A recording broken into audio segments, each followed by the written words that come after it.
Hey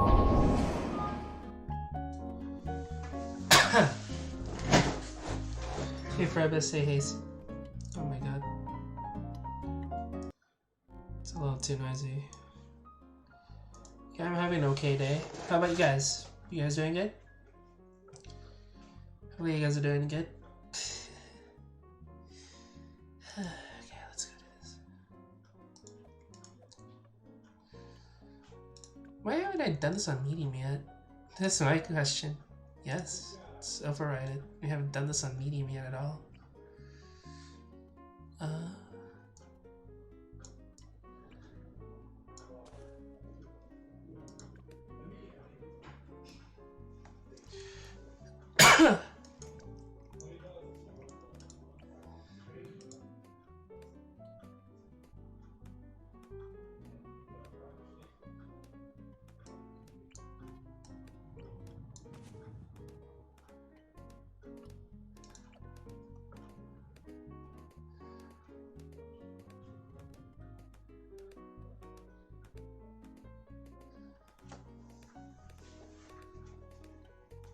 Yeah, you should probably head to bed.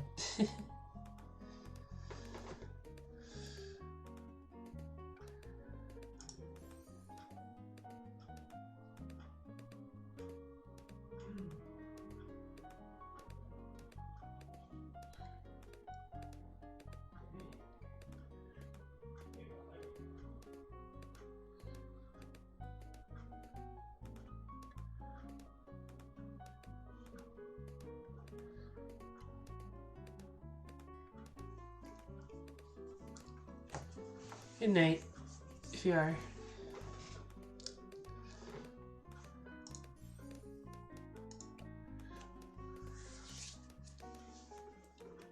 No problem.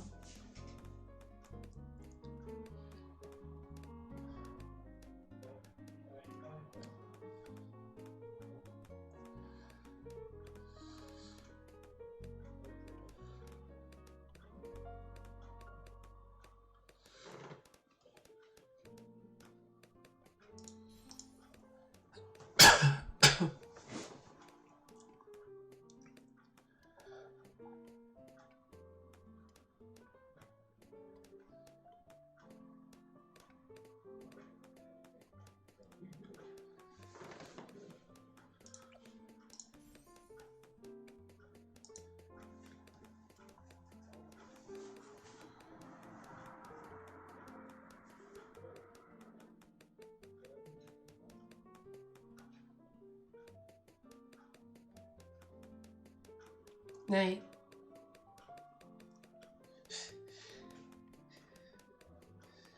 Love you too.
Man, I don't really need that one.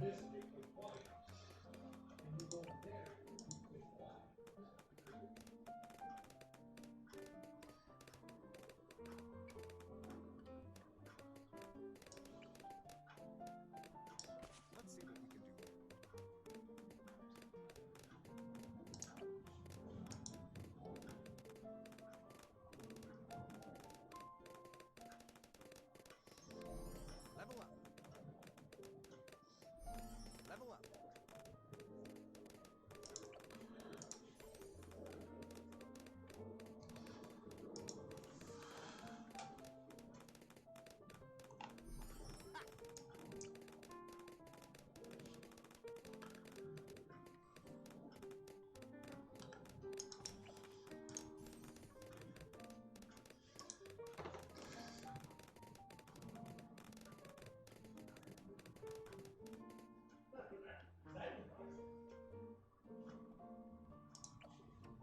Game over, man.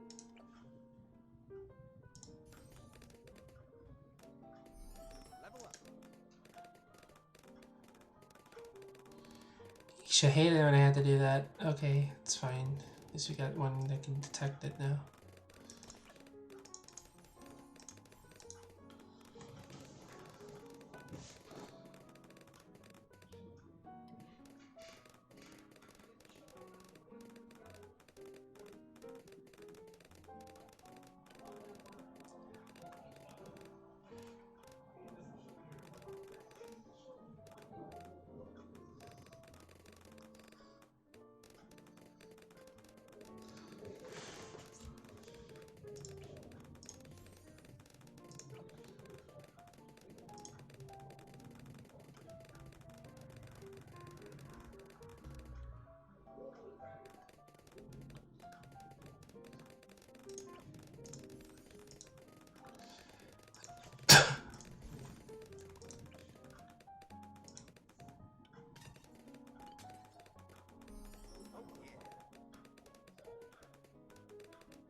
Handle this.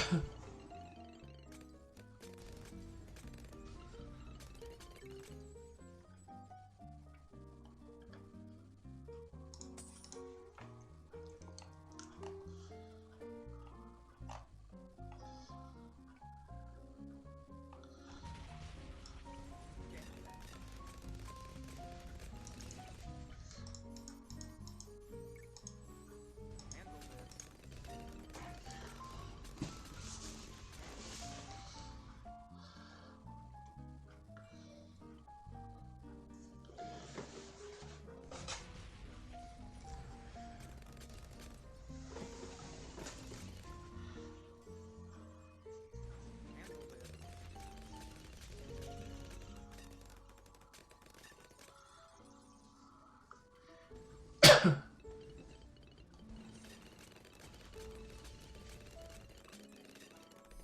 Dude. Guys?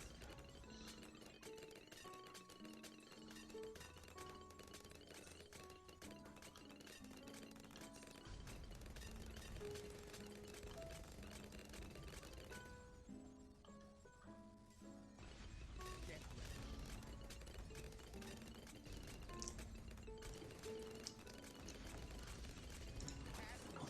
Insight.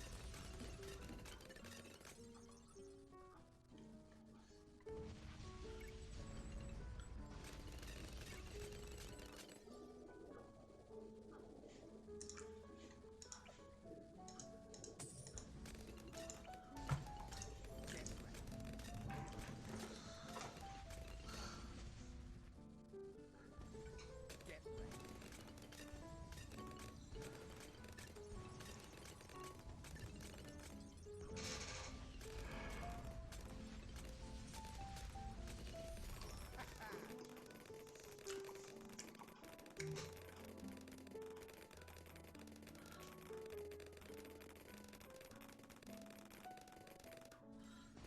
Guys?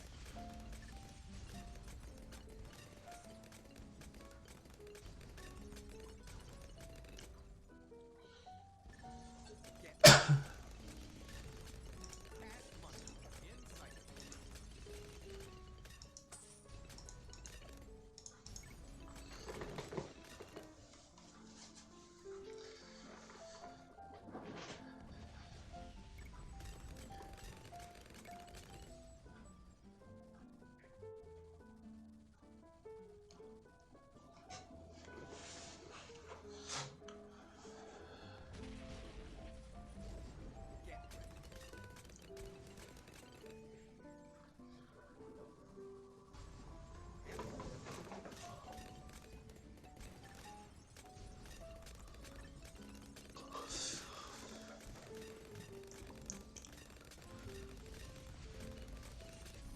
Oh, get ready.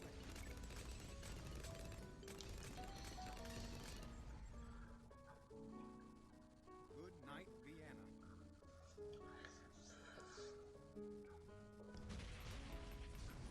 Handle this.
In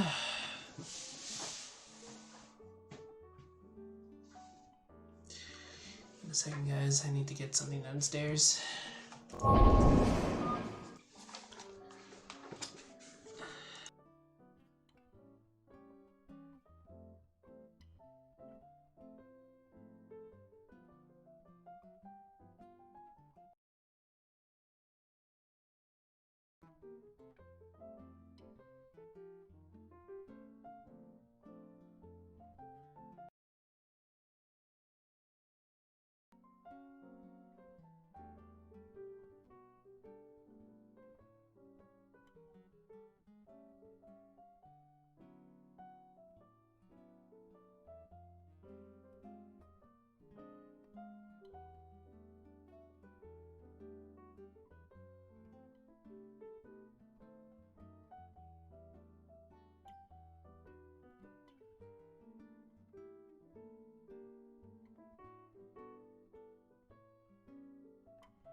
Alright, I'm back.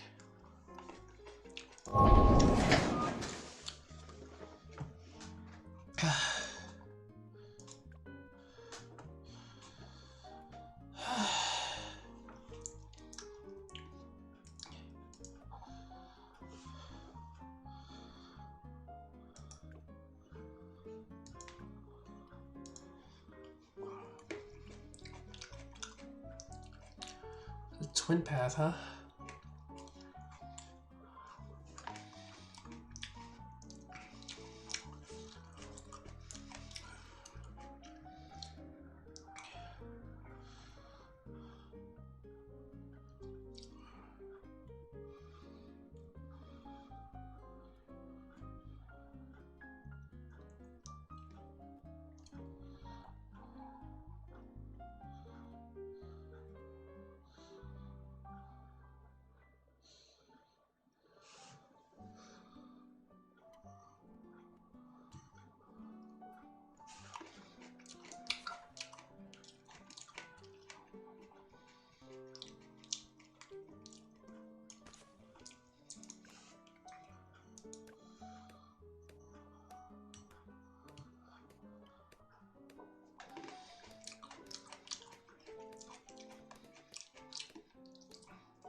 Whoa!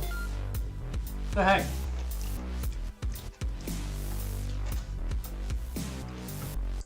Thanks for the raid, Pumpy.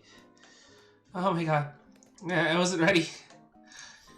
I was crying. I was just quietly doing my thing, and then like, whoop.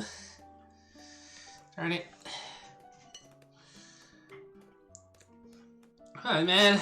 Me eating grapes. Hi. Hi, people. What's up? Welcome to my awfully chill stream. Not eerily, just awfully chill. We got bossa nova music playing in the background, just vibing with monkeys. Well, it's been doing great. Just trying to make all the money back that I lost in that one round, but it's been doing great.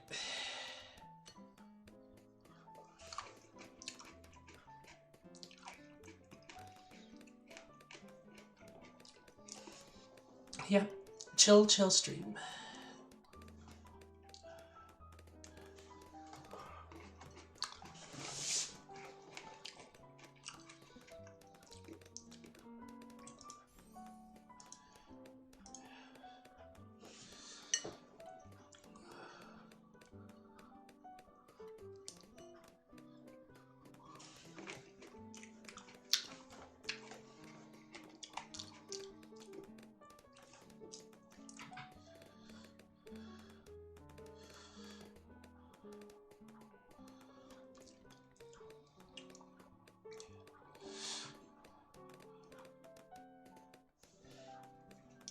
Not much. Just starting harder maps, really. Because the harder the map is, the more rewards I get.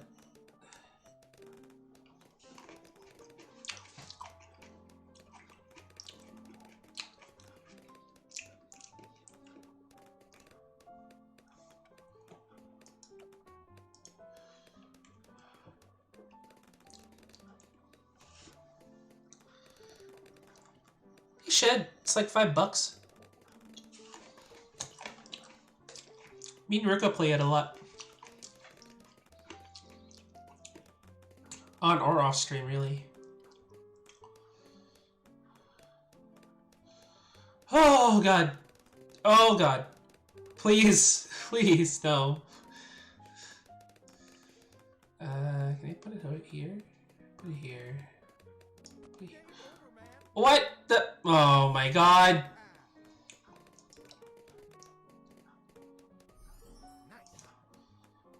Fuck that one.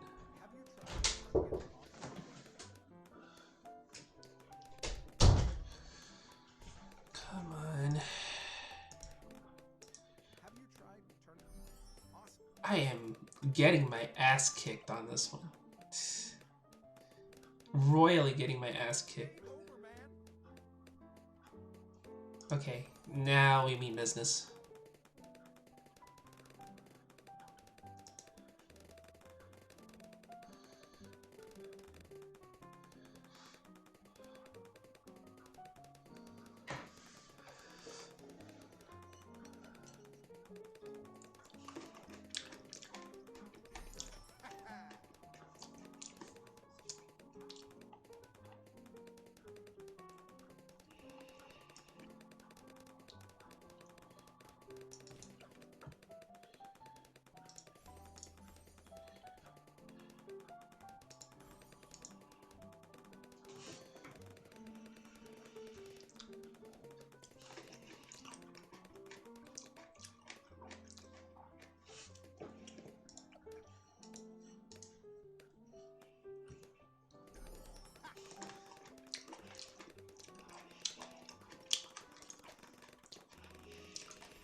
This is just causing a lot of inconvenience for me. Let's try to remove it.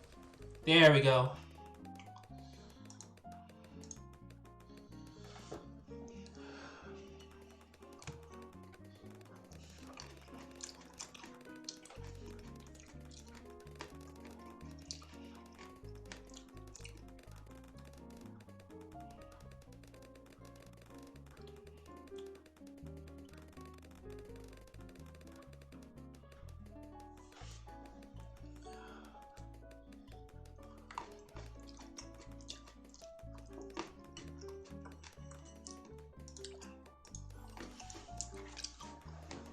I don't have to worry about anything for a while.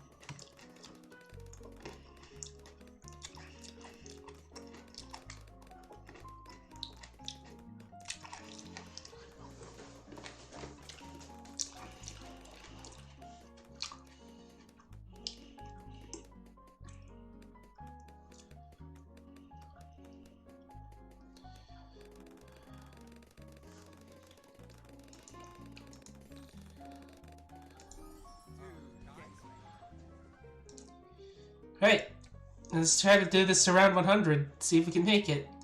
Let's go.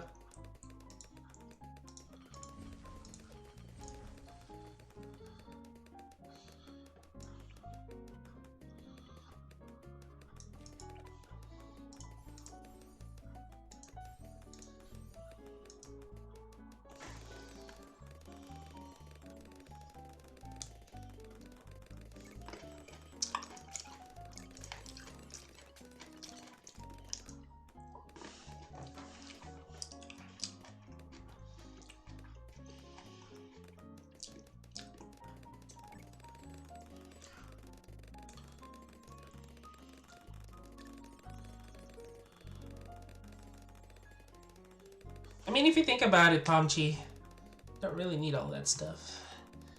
I just need this guy doing his own thing.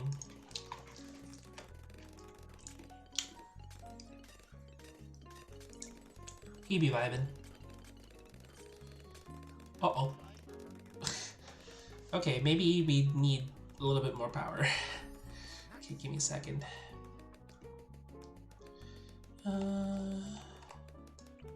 Here we go. So the guy's gonna take care of that.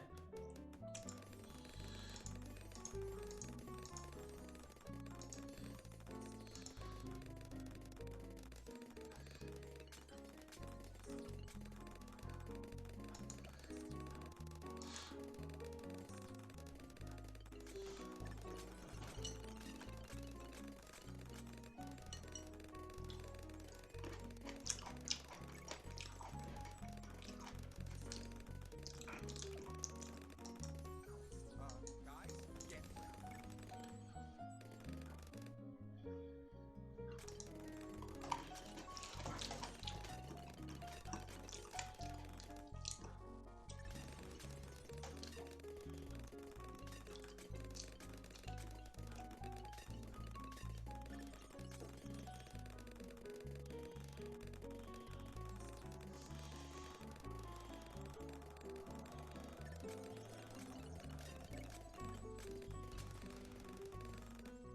Get ready.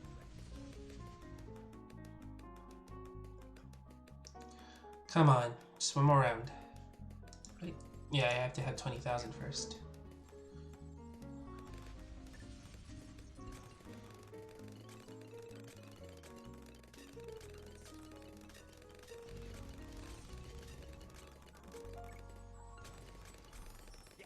Got it. We good.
I want infinite pizza. What do you mean infinite pizza?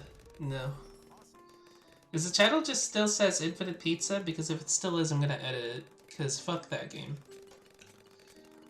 I did make a tweet about it. It made me dizzy as all hell.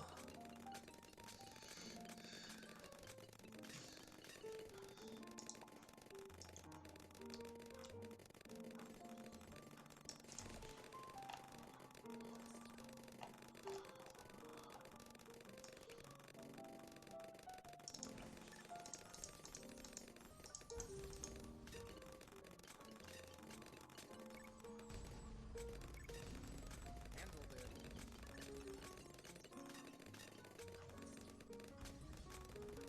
Cash money. Insight. Handled it. Get ready. Get ready.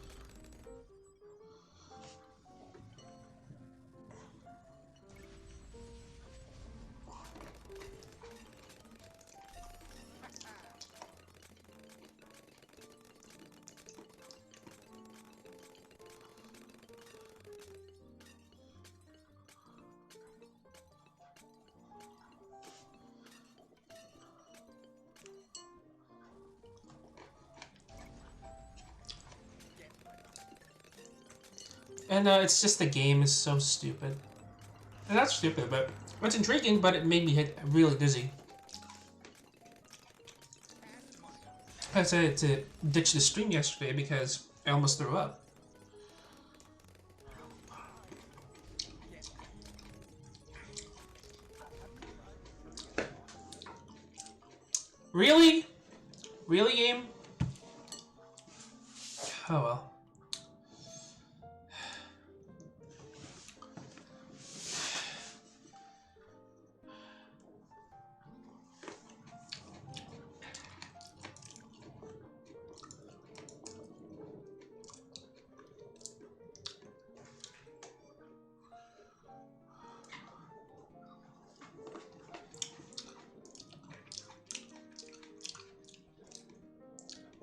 And so they call it infinite pizza. Get your cheesy goo out of. Get your mind melted in cheesy goo.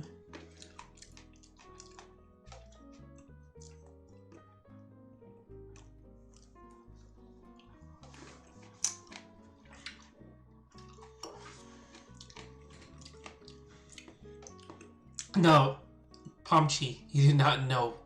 You do not want to know what infinite pizza is. Pomchi, you do not want to know what infinite pizza is. Definitely don't.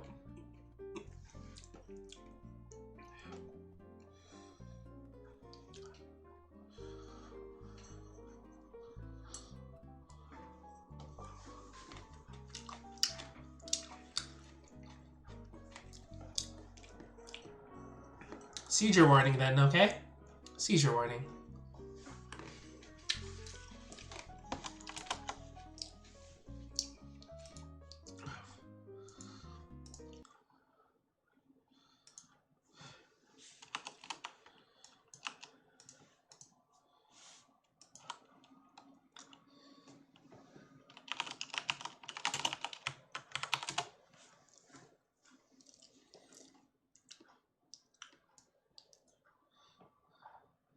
Seizure warning. You have been warned. You have been warned. I'm not watching this. You guys will.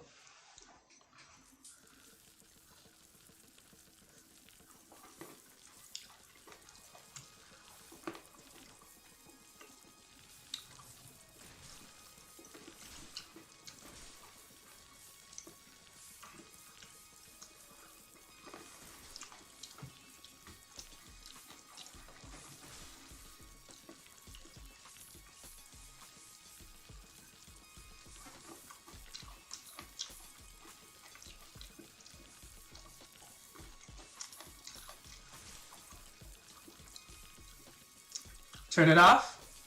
Should I turn it off? Just say yes if you want to.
Oh yeah, speaking of infinite.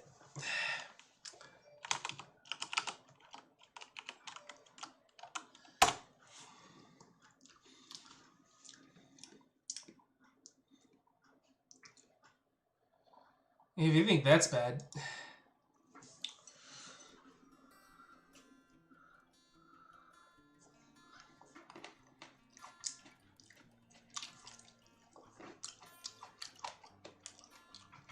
Welcome to fractal counting.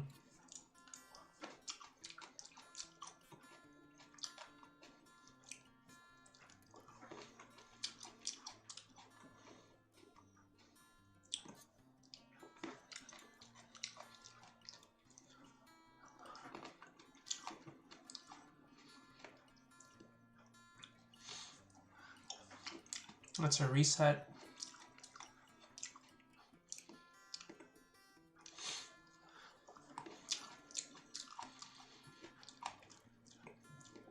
I think it's for every 6 cycles there's a reset. That's another reset.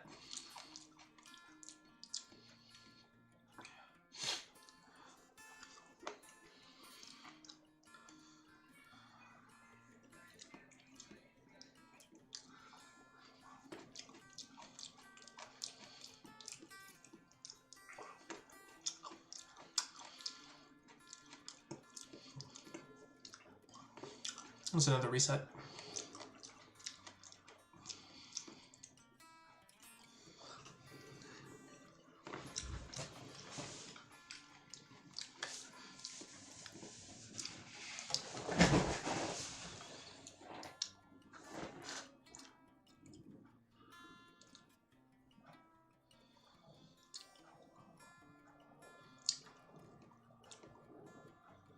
And the next reset will be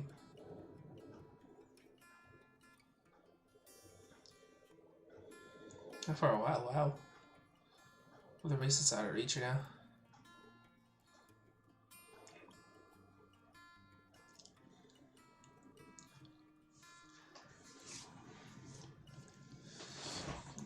I think it's too far down to get a reset. Because everything's now circular.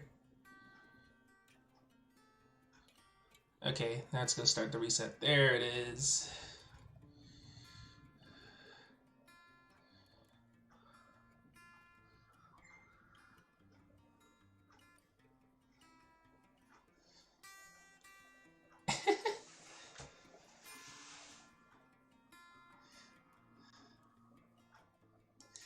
Yeah, let's have enough of that because I'm also getting my brain melted. I'm more used to Mandelbrot sets, but like oh, my head's just hurting right now. Okay, cool. Oh, don't switch. Why are you? It's his last flop. Why are you opening there?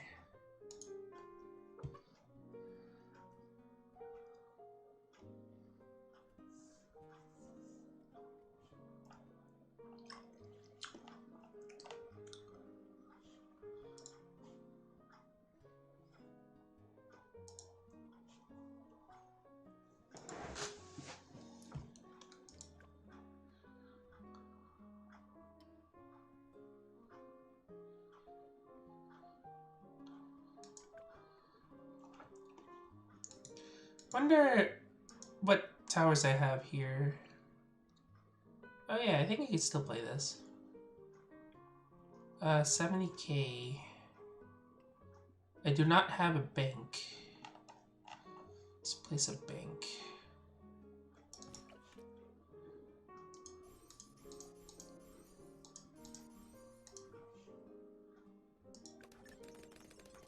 Guys, get ready. Guys, get ready.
Get it, Benjamin. Get it.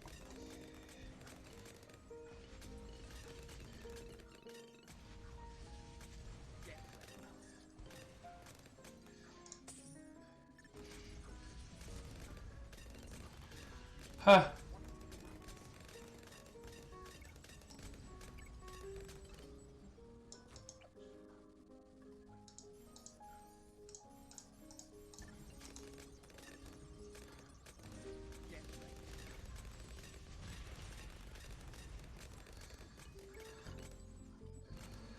Okay.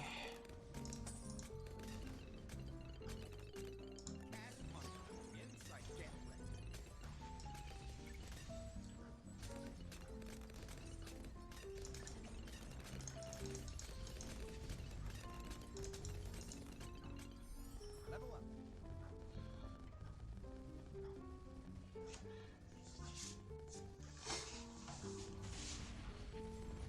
Handled it.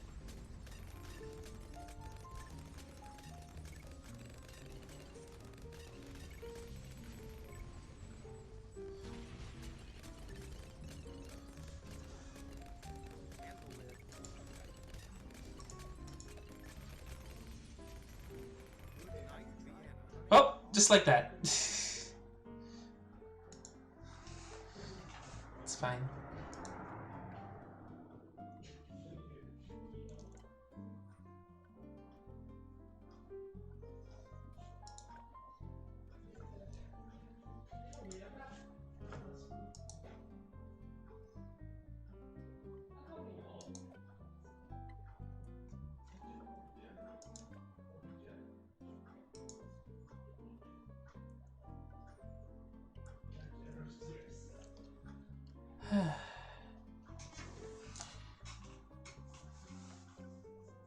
I know, right? Well, no, it depends. It depends on your playstyle, Dubby.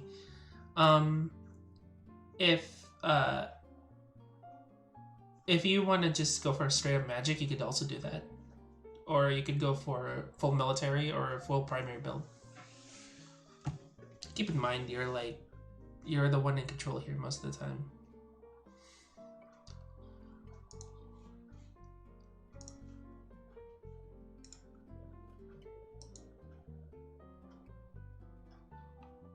So Rico's done with their stream too.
Yeah, I was right.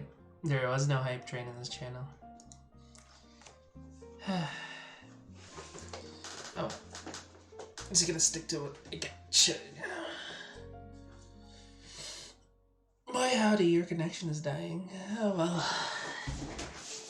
Yikes, dude. Gotta get that, better Wi-Fi or that LAN cable.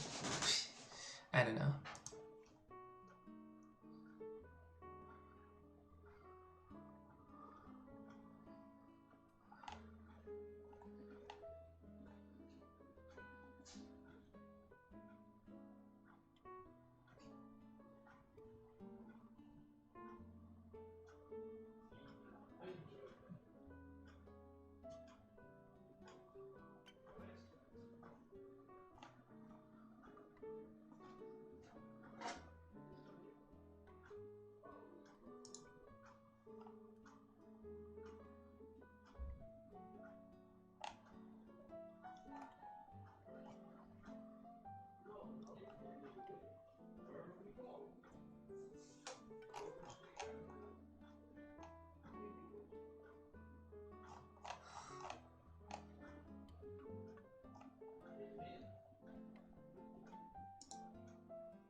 Yeah, it's something in my other window.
My back. My back.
it might be back, but you might not be back. But at the same time, I was just browsing on Twitter. Anyway, it's I don't know. We got like that much space to fill. So I got no one to play with. Do you have any monkey points? Yeah, I do. It's weird, right?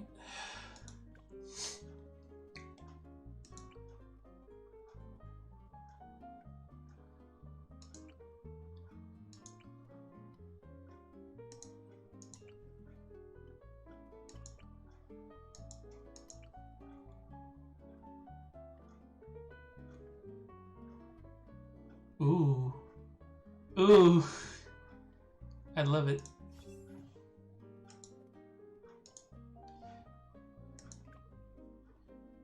Wait, how can I sandbox that though? Let's make 101 on this one. It's a decent round 101. Let us commence. Prepare yourself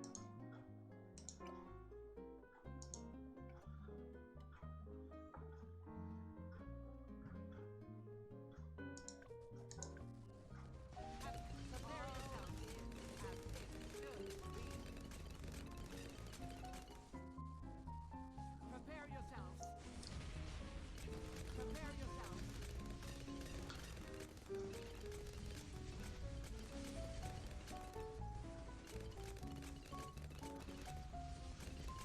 All is as it should be. Prepare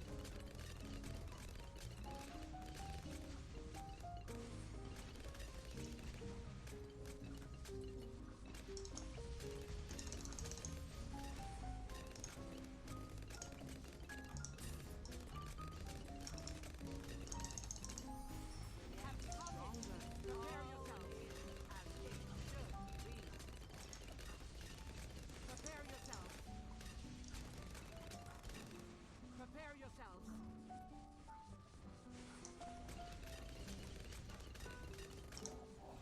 We are the righteous.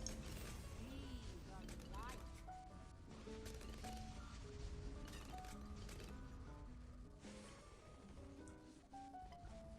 All is as it should be.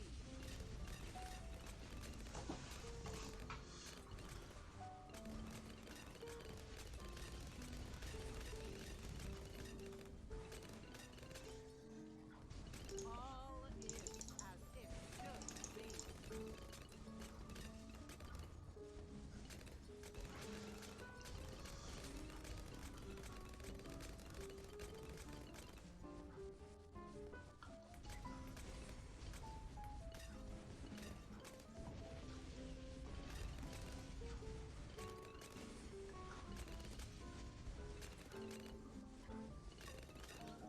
All is as it should be.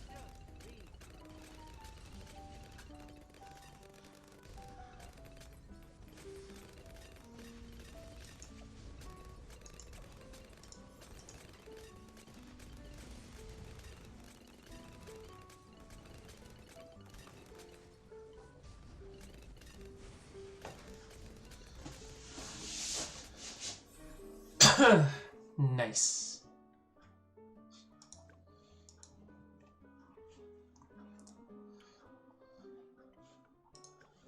That's it.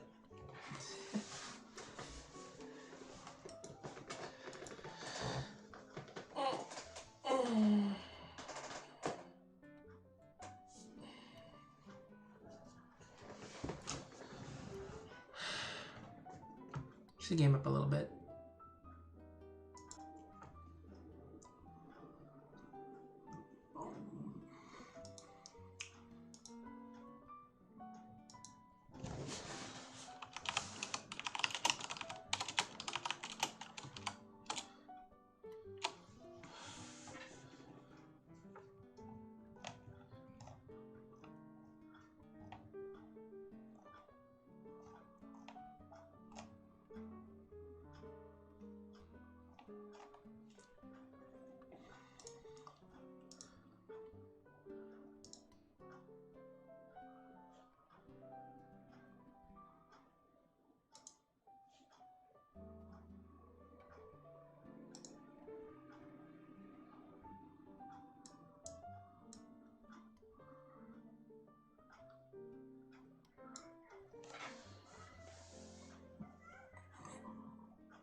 Yep, I'm just not gonna play anything for now. Yep.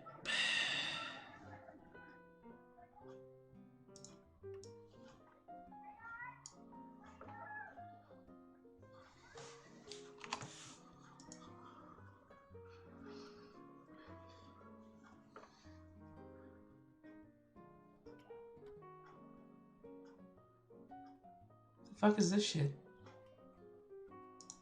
Oh my god, a guy wearing a skirt, such femboy, much kawaii, nozzles are bulgy, woolgy, wow! Who the fuck are you? How did you get in the house? Are you gonna phone the police on you, you pure mute? What the fuck?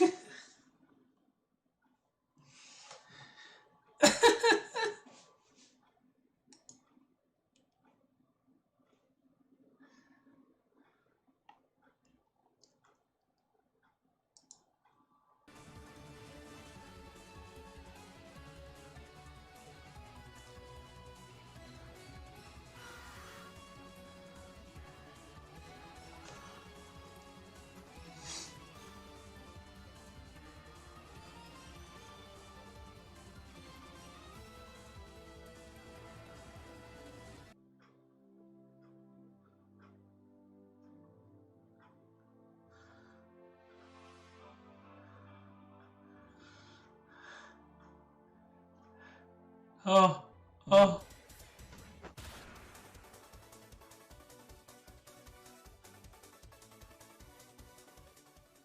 Oh, oh, oh, oh, oh god. Okay, sure.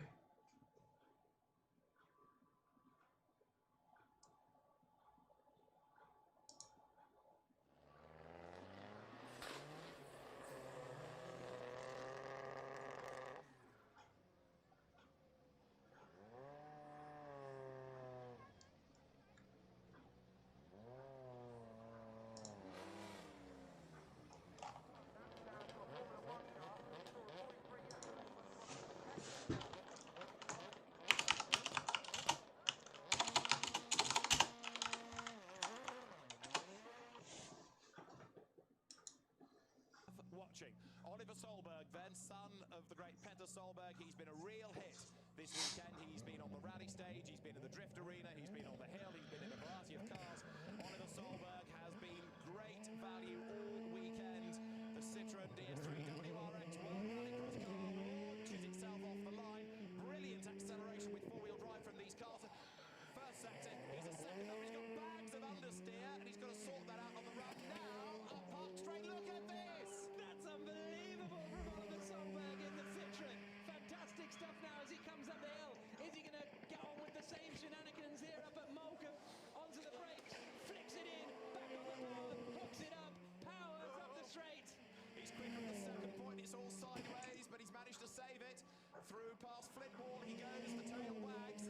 So he's got to try to beat a 49.5, yet he's still quicker. Going through the second intermediate, again he's sideways, but he's millimetres away from the bales.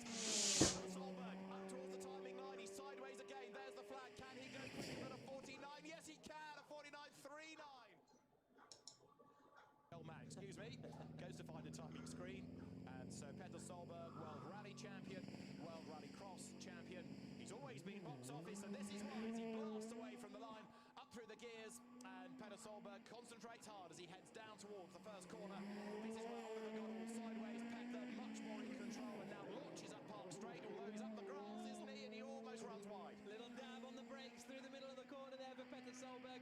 Hooked up the start, 6,000ths quicker than his son. Now he's onto the brakes coming into Moulcom, and he's 0.7 of a second up, predominantly through that first corner. Petter maybe a little less spectacular, but driving it the fastest way. And he's taking it seriously. Got a new set of tyres thrown in on Thursday night after he'd had a first run up the hill. He's a second to the good of the second intermediate. So this should put Petter Solberg fastest. The time he's got to beat is a 49.39, but where's it going to be? Is it in the 48s? He breaks the beam. It's a 47.83. 47.83 for Petter Solberg. The NASCAR drivers chat, and now let's see what Romain Dumas can do. Remember that yesterday he did a 41.18. This is an official run, in as much as the clock is running. It's properly timed. 41.18, his best of the weekend. What can he do, Jack? Through the first corner. This all-electric Volkswagen IDR kicks up the turn on the inside of the second turn. Now to the park straight and up towards Moulcom. Every time I say it, you look out the window and he's arriving so fast, and by the time he's looked out to see where he is, he's 3 seconds up at the first intermediate. He's going to go fastest. The question is, can he go quicker than yesterday? Can this car get into the 40s? That was his aim after yesterday. I think the answer is going to be yes. He's taken even more time out of Jeremy Smith's top time.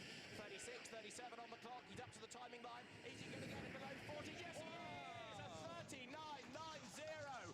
The fastest ever time up the Goodwood Hill. What a run and what technology.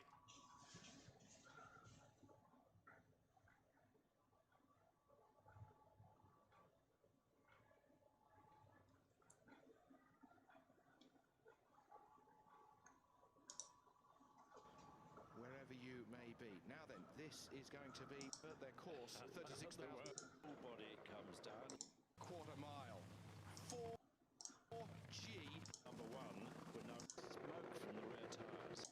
You don't even do MPG, you don't even do gallons per mile, you do engine rebuilds per mile. Is he going to do another one in front of the house? I would imagine. Yeah. Not from Quarter mile, modern drag race. I utterly implore you to go and...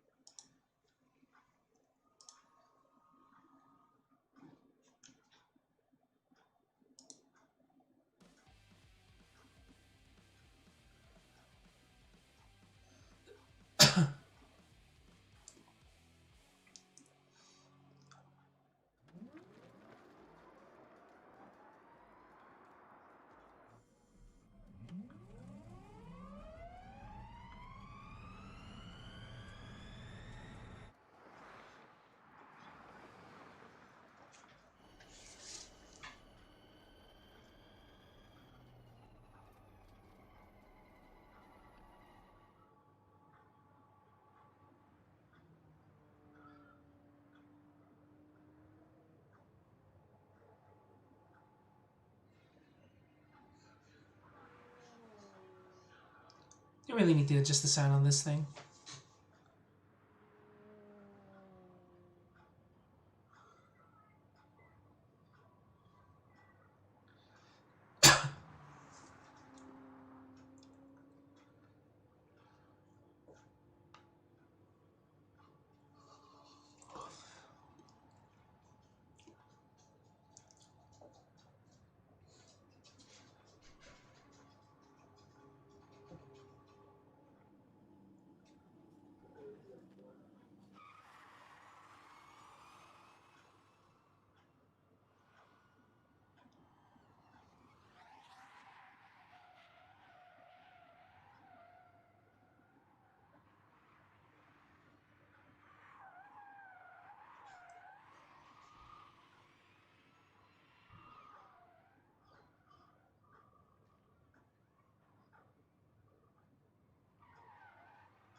Oh, that's the freaking, that's the pace car.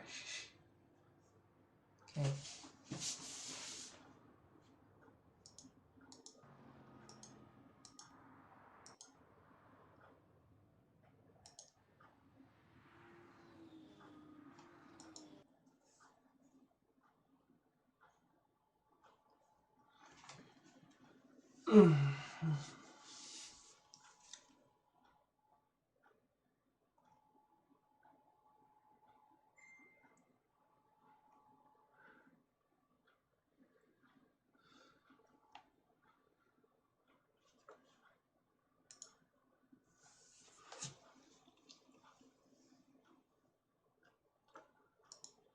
Bit Wars.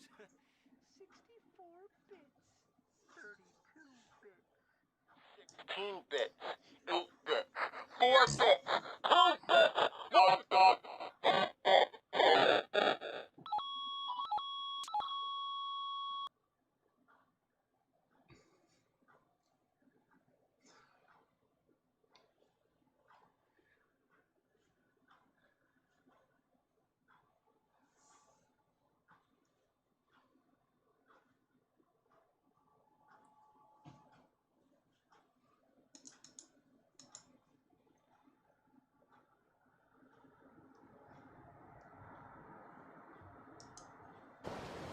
カムロ町って綺麗な女の人がいっぱいいるんだね。まあね。おじさんも綺麗な女の人が好き？綺麗かどうかなんて関係ねえよ。俺は人間を型に当てはめて色眼鏡で見たりはしない。どういうこと？男も女も肝心なのは中身だ。お前も付き合う相手を選ぶときは見た目で判断しない方がいい。覚えとこ。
Stupid boy, the little device is designed to do one thing. Open cans, study the parts, study the can, figure out what the can opener inventor was thinking when they tried to solve this problem.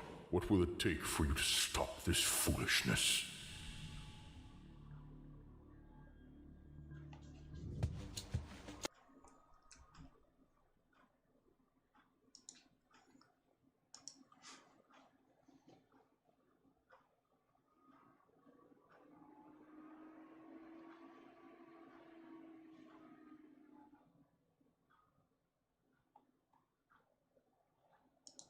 Go ahead.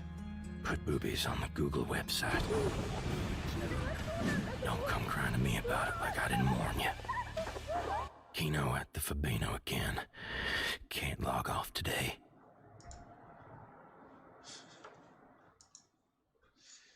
God damn.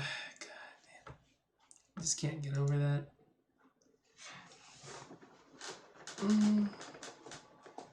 Thank you for posture check.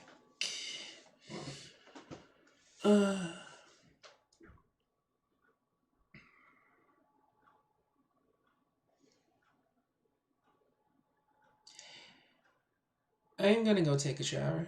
I'm gonna be right back for 15 minutes. So, yeah, I'll be right back for 15 minutes. Dubby, if anyone asks if you're still here. But never let people know whoever comes in. Just tell them I'm in the shower, and I'll know when I'm back.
And I'm back.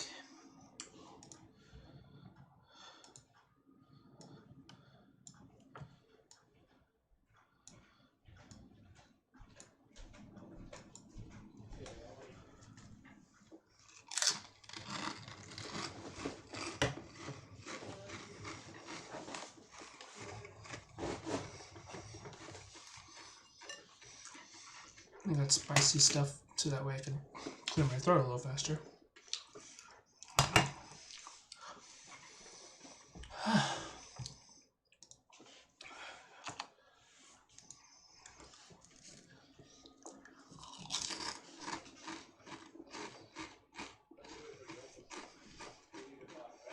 The hell is this?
I forgot that the timeline on this game is actually set like at 1960s.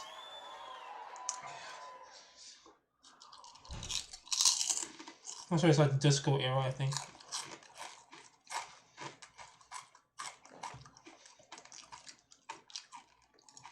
So recommend to me.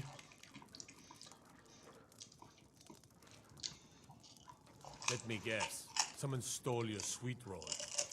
Hey, what's up guys? Welcome back to Binging with Babish, where this week we're finally taking a look at sweet rolls from Skyrim, courtesy of a sponsorship from the Elder Scrolls Online Greymoor, an award-winning online role-playing game where you can join 15 million players to defeat an ancient vampiric army threatening Western Skyrim in the darkest Elder Scrolls saga yet. Follow the link in the video description to find out how you can join the fight, but before you head into battle, let's replenish 5 health and whip us up some sweet rolls, which if you play the game, you know that the recipe calls for 1 salt pile, 1 jug of milk, 1 sack of flour, 1 butter, and 1 chicken's egg. So to start off, I wanted to see if I could make a sweet roll using only these ingredients, and my mind went immediately to Yorkshire pudding, the traditional version of which we're going to make by combining 120 grams of sifted all-purpose flour with a 1/4 teaspoon each kosher salt and freshly ground pepper, tiny whisked to combine, and then we're going to add 2 large cold eggs, which we're going to whisk into a paste. We need to do this one-handed, so wrap your bowl in a wetted kitchen towel and whisk the egg and flour mixture together until it's relatively smooth. Then we're going to slowly stream in 1/2 cup of cold milk, whisking constantly in an effort to minimize lumps, of which there are going to be many, so you're going to need to thoroughly whisk this until it's as smooth as you can get it. If there are still a few small lumps, that's okay, because we're going to wrap this in plastic wrap and chill it for at least half an hour, ideally overnight. When ready to make your Yorkshire puddings, we're going to dump about 1/2 tablespoon of vegetable oil into the cavities of a muffin tin, which we're going to preheat in a 425-degree Fahrenheit oven for about 10 minutes or until smoking. It's during this time that we're going to give our nice cold batter one final whisking, pour it into a container with a spout, and use that spouted container to quickly fill our preheated muffin cavities about halfway full. Make sure you get all these perfectly even, otherwise you're going to have kind of a half-assed one at the end here. But no matter, these guys are headed into that 425 425 degree Fahrenheit oven for about 15 minutes or until golden brown and super puffed. Evacuate immediately onto a wire rack and consume while still hot. Now maybe you can see what I was going for here. There's a hole in the middle, but these things get pretty tough and kind of leathery after being allowed to cool to room temperature. I tried to make a version where I left out the ground pepper and added butter to the milk, both to make this video game accurate and to try to give these things a better texture once cooled. I also baked them in preheated tube pans to try to get the shape right, but they turned out pretty dense and gummy, which you can imagine was a bit of an arrow in the knee. So I decided to turn, as I so often do, to the official Elder Scrolls cookbook, which calls for combining 3 tablespoons of melted butter with 1 cup of warm whole milk, 2 tablespoons of honey, and 2 teaspoons of active dry yeast. Tiny whisking with a large egg and a pinch of salt, and mixing together with 2 cups of all-purpose flour until a smooth batter forms. We're then going to generously butter our miniature bundt cake or tube pans, spoon the batter inside, make sure to wipe up all the icky excess, make sure that everybody's perfectly aligned with the camera, cover with plastic wrap and let rest at room temperature for 30 minutes, during which time your batter should expand twice fold. We're then carefully unwrapping our little sort of yeasted cakes, placing them on a small rimmed baking sheet and placing that in a preheated 350 degree Fahrenheit oven. There they shall stay for about 15 minutes or until lightly browned and a toothpick inserted in the thickest point emerges clean. Then after letting them cool in the pans for about 5 minutes, we're going to pop them out and let them cool completely on a wire rack, during which time we're going to make our frosting. Now to get that Skyrim sweet roll look, we need to achieve a very specific viscosity. I found that a ratio of 200 grams confectioner's sugar to 45 grams low-fat milk was just right, making a glaze that just sort of gently drapes over the top of the sweet rolls. And there you have it, sweet rolls via the Elder Scrolls official companion cookbook. They sure do look the part, but what do they taste like? And the answer is not bad, but not great either. I'd imagine they're very accurate to how they would taste in the game, sort of a bready, relatively bland medieval snack. But what if we want a sweet roll as tasty and tubular as it is in our imagination? For that, I think we gotta turn to brioche, the sweet, eggy, buttery, flaky bread of your dreams. Into the bowl of a stand mixer goes 510 grams of all-purpose flour, 60 grams of granulated sugar, about 14 grams of active dry yeast, or maybe 10-12 grams of instant yeast, and about 15 grams of kosher salt, tiny whisked into a state of homogeneity, before placing to the base of a stand mixer and adding 4 large room temperature eggs. We do not want any cold liquids in this recipe, as it's going to make it a lot harder to emulsify butter into the dough later on. Affix dough hooks and begin to mix and knead together for about 4 to 6 minutes. We want all the dry ingredients to be incorporated into the eggs, and the dough should just start to look a little smooth. Scrape down the sides of the bowl and the dough hook as necessary, and then it's time to start adding the butter. This is where your stand mixer is going to start to pay for itself. I tried to do this by hand once and damn near quit cooking altogether. So with the stand mixer running on low,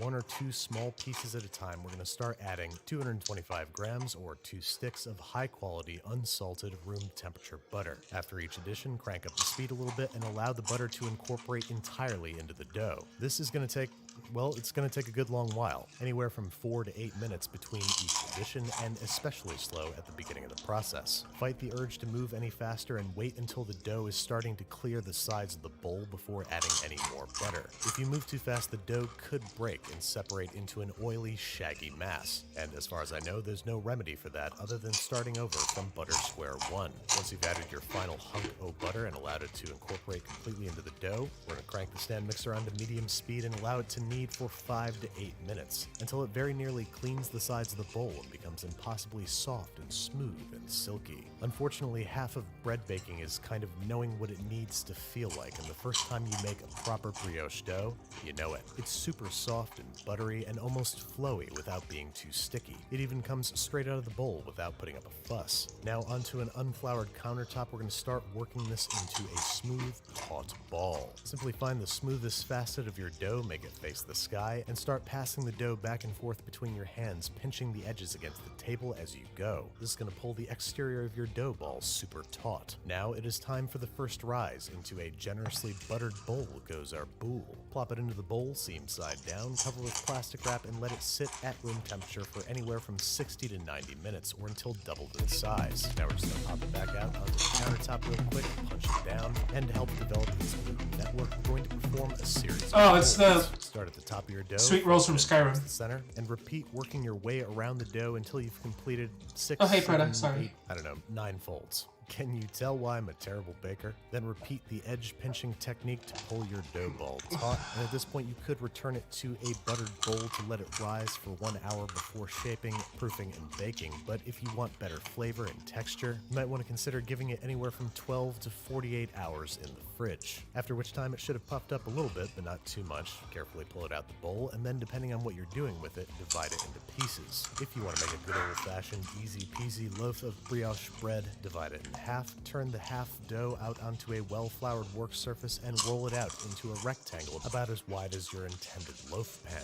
Then roll it up lengthwise so it'll fit inside the loaf pan, hide the seams underneath the roll, generously butter and flour a non-stick loaf pan, plop the roll inside, cover loosely with plastic wrap, and let rest at room temperature for anywhere from 1 hour and 45 minutes to 2.5 hours. You want it to have about doubled in size and not spring back fully or with vigor when poked. That's how you know it's ready for a wash with a beaten egg, and about a 45-minute stint in a 375-degree I think you did. oven, rotating halfway through baking and tenting the foil if it starts to get too brown too fast. You know that it's done when its deeply golden brown makes a hollow thump when you thump it on the bottom, and when its thickest point registers between 195 and 210 degrees Fahrenheit. Make sure to allow to cool completely about an hour and a half before slicing and devouring. Now this is an absolutely resplendent loaf of brioche, but as so often happens, I've completely lost track of what I'm doing. So this time we are buttering and flouring our miniature tube pans so we can achieve that hole in the middle sweet roll style look. And once we've coated those generously in stick protection, we're going to divide that remaining half of the dough batch into 4 pieces, each of which we're going to roll into a ball.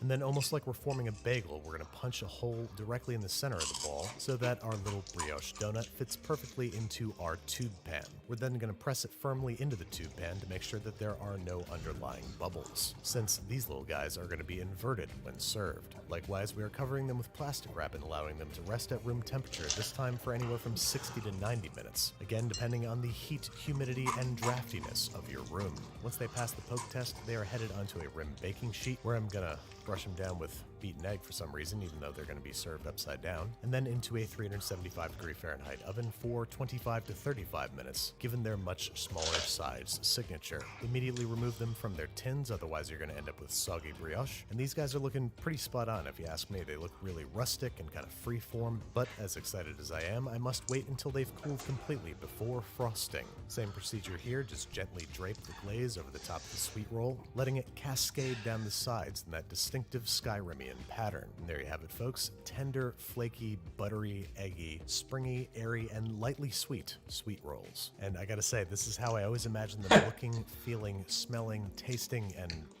sounding. The brioche is super tender and flaky, but it's got a nice toothsome quality from all that gluten development, and it's incredibly rich from all the butter, so it plays really nice with that super sweet topping. It is a member of the Clean Plate Club and undoubtedly one of my favorite things that I've ever made. But I'm not stopping there, because you see, Bethesda does an apology for all the mammoth cheese stolen over the years. So I've got 2 batches of brioche dough here that I'm pounding out into a disc and getting ready to place in a full-size tube pan, which of course I'm going to coat generously with both butter and flour. Then I'm going to use a biscuit cutter to punch a hole in the center of my disc, drop it down into my tube pan, making sure to press down so there are no trapped bubbles underneath the dough, wrap in plastic wrap and let roughly double in size. And this time I'm placing in a 350-degree Fahrenheit oven for close to an hour, because this sweet roll gets up, come on, gets down with the thickness. I'm also going to loosely tent it with foil when it inevitably starts to brown too quickly. I'm taking it out once the internal temperature of 200 degrees Fahrenheit has been reached, removing from the tube pan and allowing to cool completely on a wire rack, at least 3 hours. But let's take a look at this first. That is going to make one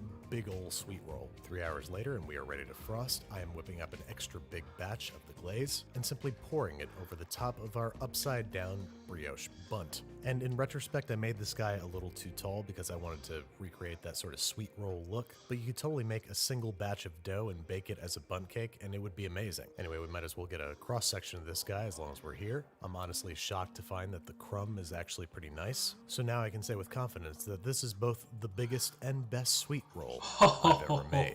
And it's all thanks to the folks at Bethesda for sponsoring this episode and making some of the best games of all time, including the Elder. Imagine that sleeping and having a dream where 2 hugs attacked you and one went up your nose and trapped one little hug and you don't know what to do with it. What?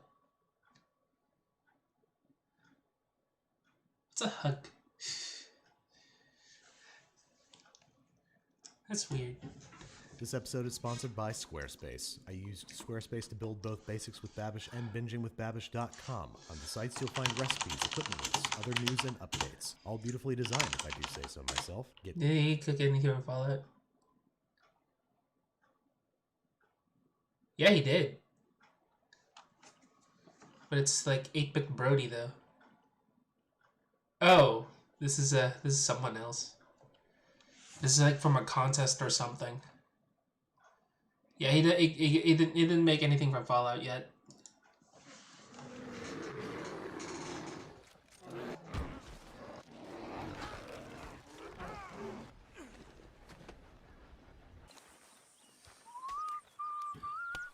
Hurry up, Pearson. We're starving.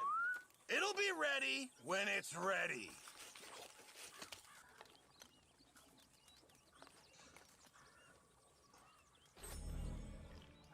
Hey there, folks. Welcome back to Binging with Babish. I'm Arthur Morgan, standing in for Babish because he was too yellow to come out of the woods. So I'm making Pearson's special wild game stew. First things first, we gotta build us a roaring fire. You can do this however you like, but I prefer to go for a sort of teepee effect. I think in the long run, that would be terrible. Heat better in the center of the fire. Anyway, we're gonna light that up. Not pay attention to the watch that we forgot to take off, and then it's time to set up our cooking rig. I don't know how to work these damn fangled things. Normally I'd have Pearson do this, but his head's so far up his ass he's fishing for cow pies. Anyway, once we got that all set up, we're gonna build up our fire. We want a fire of good strength, because the first thing we're gonna be doing is searing, and then we're gonna let her burn down a little bit so the stew can simmer. Now, back to the butcher block, we're gonna get our vegetables ready. We're gonna start with a sweet Spaniard's onion. You ain't gotta cut it up all fancy and fine. We're not cooking for the queen here. Anyway, we're gonna get that out of the way so we can make room for some celery and carrots. If you ain't highborn and you don't have yourself a vegetable peeler, you can just Babish would have done. And then it's time. But don't throw that fat away, because we're gonna be rendering some of it out to brown up the meat in the stew pot. Anyway, with that, I think I gotta stop doing this because it's really hell on my throat. And slowly but surely, return back to the 21st century. Okay, so anyway, we're setting up a heavy Dutch oven over our fire, and then we're stoking the fire a bit because we want it to be super hot for this stage because we're going to sear up our meat. Now I'm going to use a little bit of water to make sure that our pan is spitting hot, and it is. So now is the perfect time to utilize our bear fat. We're going to add it to the hot pan, letting it sizzle and crackle for about 15 minutes until we've rendered out maybe a quarter cup of liquid fat, eagerly awaiting the reception of our meat. But before those flavors join the party, we got to dig out our fat scraps and perform a little prep work on our meat. We're going to combine them all together in a Dutch oven or bowl if it's 2018, and bowls are a thing, and we're going to season them generously with kosher salt and freshly ground pepper. Don't worry, I pre-ground this stuff before I left home, and a generous sprinkling of flour. We want this to form a gummy, sticky surface on the exterior of the meat, which is going to help thicken the stew down the line. Mix it all together until it's evenly coated, and then lay it down in a single layer. We're getting both color and flavor on the meat, and guess what else we're getting? That's right, fond. I don't know what fond is, but this Babish fella's really got a hard-on for it. Arthur, chill, this is a family show. Anyway, we're doing this in 2 batches so we can make sure that all the meat is well browned, but this is optional. If you only brown half the meat, you're still gonna get a ton of flavor. Either way, once everybody's browned and happy, take a look at that stuff that we got on the bottom of the pot. Arthur's right, I am totally hardcore for fond. And just like most stews, now is the time that we add our onions, give them a little stir. We're just sweating these onions, which means that we want them to become translucent around the edges and maybe pick up a little color. Once they have, we're adding the chopped garlic and celery and just sauteing for another minute until fragrant. And then finally, the highlight of my day, it's time to deglaze. And if you've watched this show at all, you must know by now that we're going to scrape up all that good stuff off the bottom of the pot. Then we're going to bring back our 3 different kinds of wild game to the party, and all these flavors are about to really get to know each other, like become best friends. The stew in the game looked red in color, which to me says Brunswick stew, a stew that has a base of water or beef broth and crushed tomatoes. According to this loving tribute, the first ever Brunswick stew was made in 1898, and the game is set in 1899. So Pearson was kind of a trendsetter. So along with these 3 bay leaves, we probably added 2 cups of crushed tomatoes and about 4 cups of beef broth. And now we just gotta let it stew for about an hour. This is a good time to sit down and sort of reflect on the great questions in life. Like why does almost all bear meat contain trichinosis? That is a good question. And it's true, most bear meat contains trichinosis. trichinosis parasites, but all we have to do is cook the meat above 145 degrees Fahrenheit, which we are going well above and beyond. Now, with 30 minutes to go, we are adding the potatoes and carrots. We gotta let this stew for 30 more minutes and maybe find a more structurally sound log upon which to sit, and wait until the carrots and potatoes are nice and tender, and your stew has taken on a very stew-like quality. And there it is, venison, rabbit, and bear stew.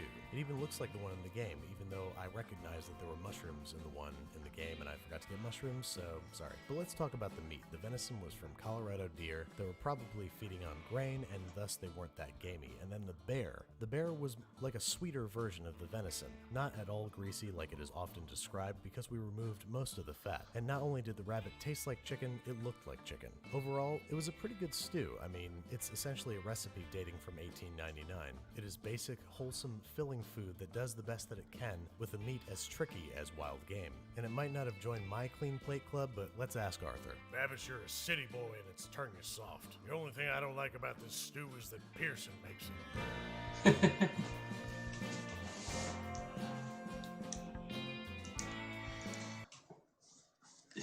I just realized the stew is just hot food and juice in a plate. Did you know that? Didn't you know it? I know about it. You're not idiotic, really. You have this unrealization moment sometimes.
Hear me up. Thanks for the follow. Sorry about the dogs.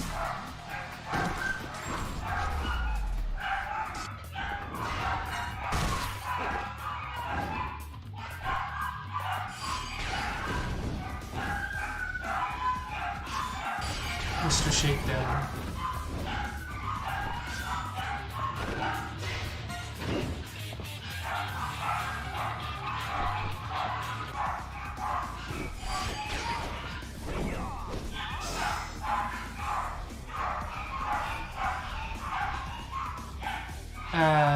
Okay.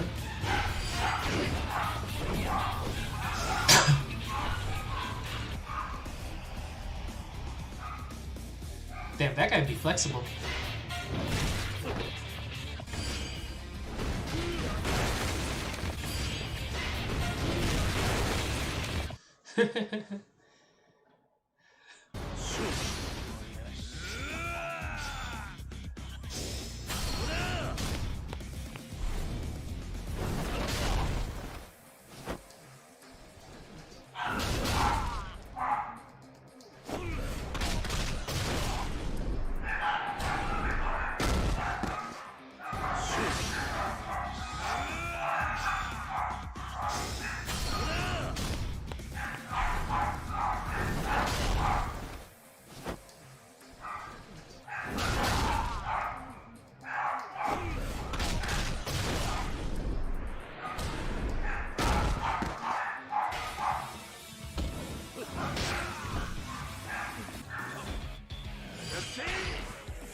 Oh god.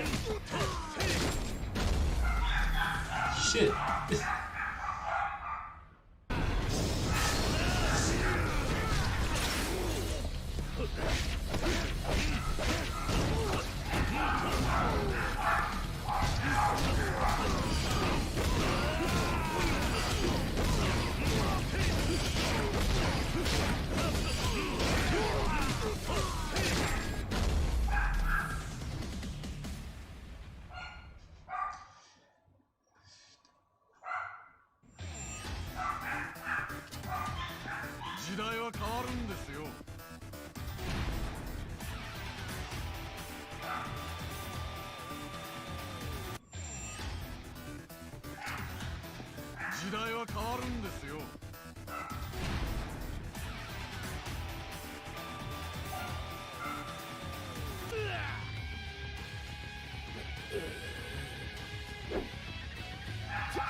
Is that a tiger?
Yeah, okay, it just beats up a tiger.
Damn.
I think was there an original of this one?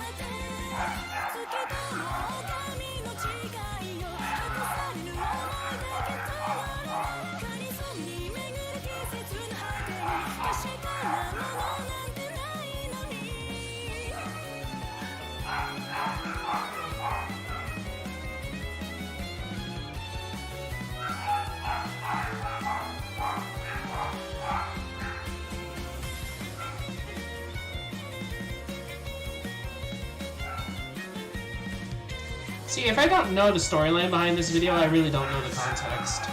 I think there's a storyline behind this. I'm starting to think that there's a storyline behind this.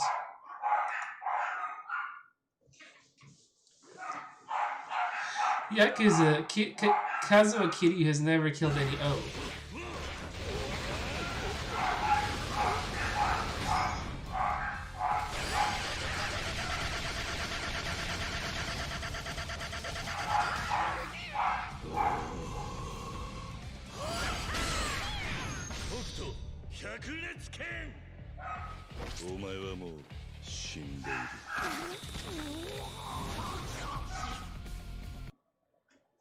What the fuck? What the fuck? It's actually a Fist of the North Star game.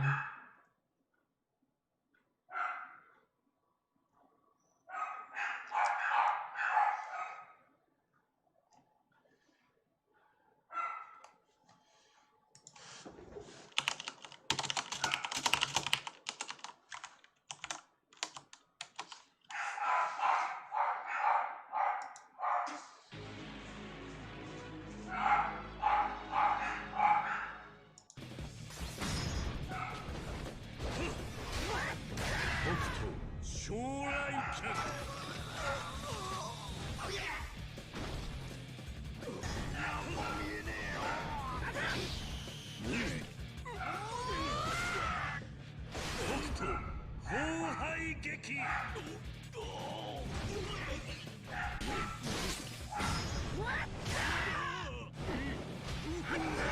北斗決死走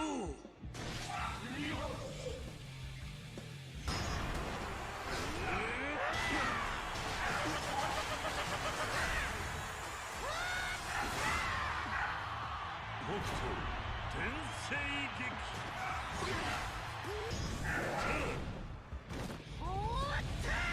北斗八門九段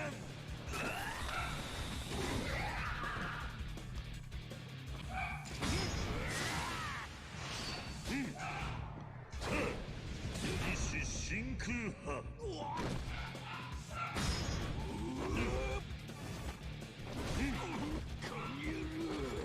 動物は消毒すべきだな。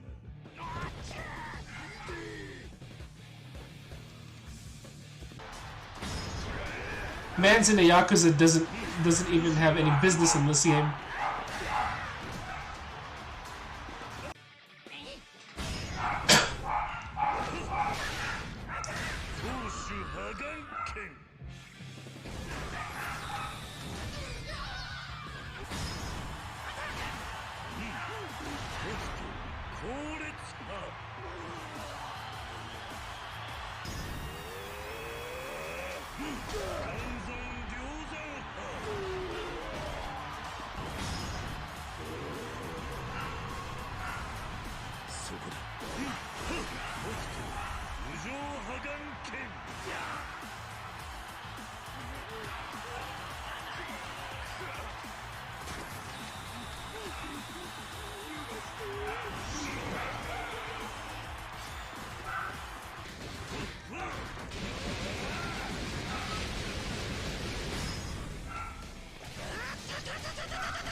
残骸剣3秒後貴様は死ぬお前たち死あるのみ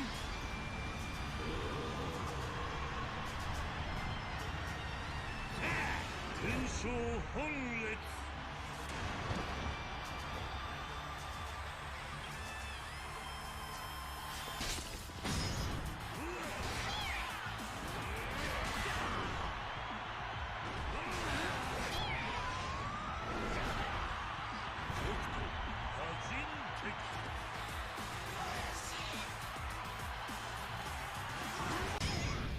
無駄なあがきはやめろ北斗骸骨剣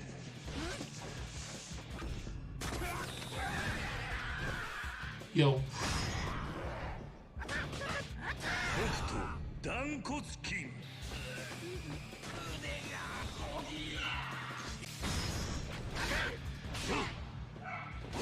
飛行優勢北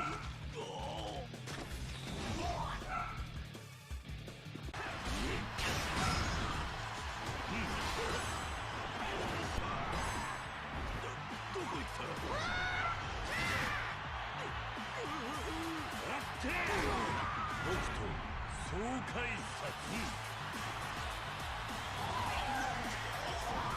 そんなことは神が許さぬ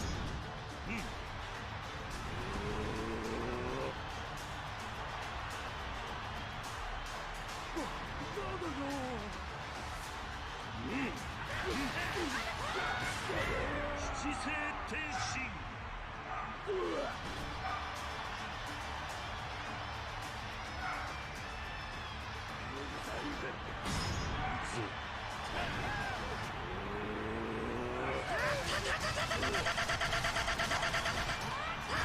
正百裂剣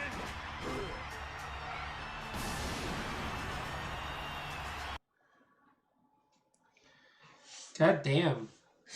I didn't know Kiryu could actually kill somebody. Kiryu sees Hokuto Shinken in action. That's rad. 10 seconds later. Kitty finally got his own isekai. One day, Kitty woke up realizing that he's in the world of his favorite manga series. For some odd reason, all people make him mistake him as Kenshiro. Never killed a man.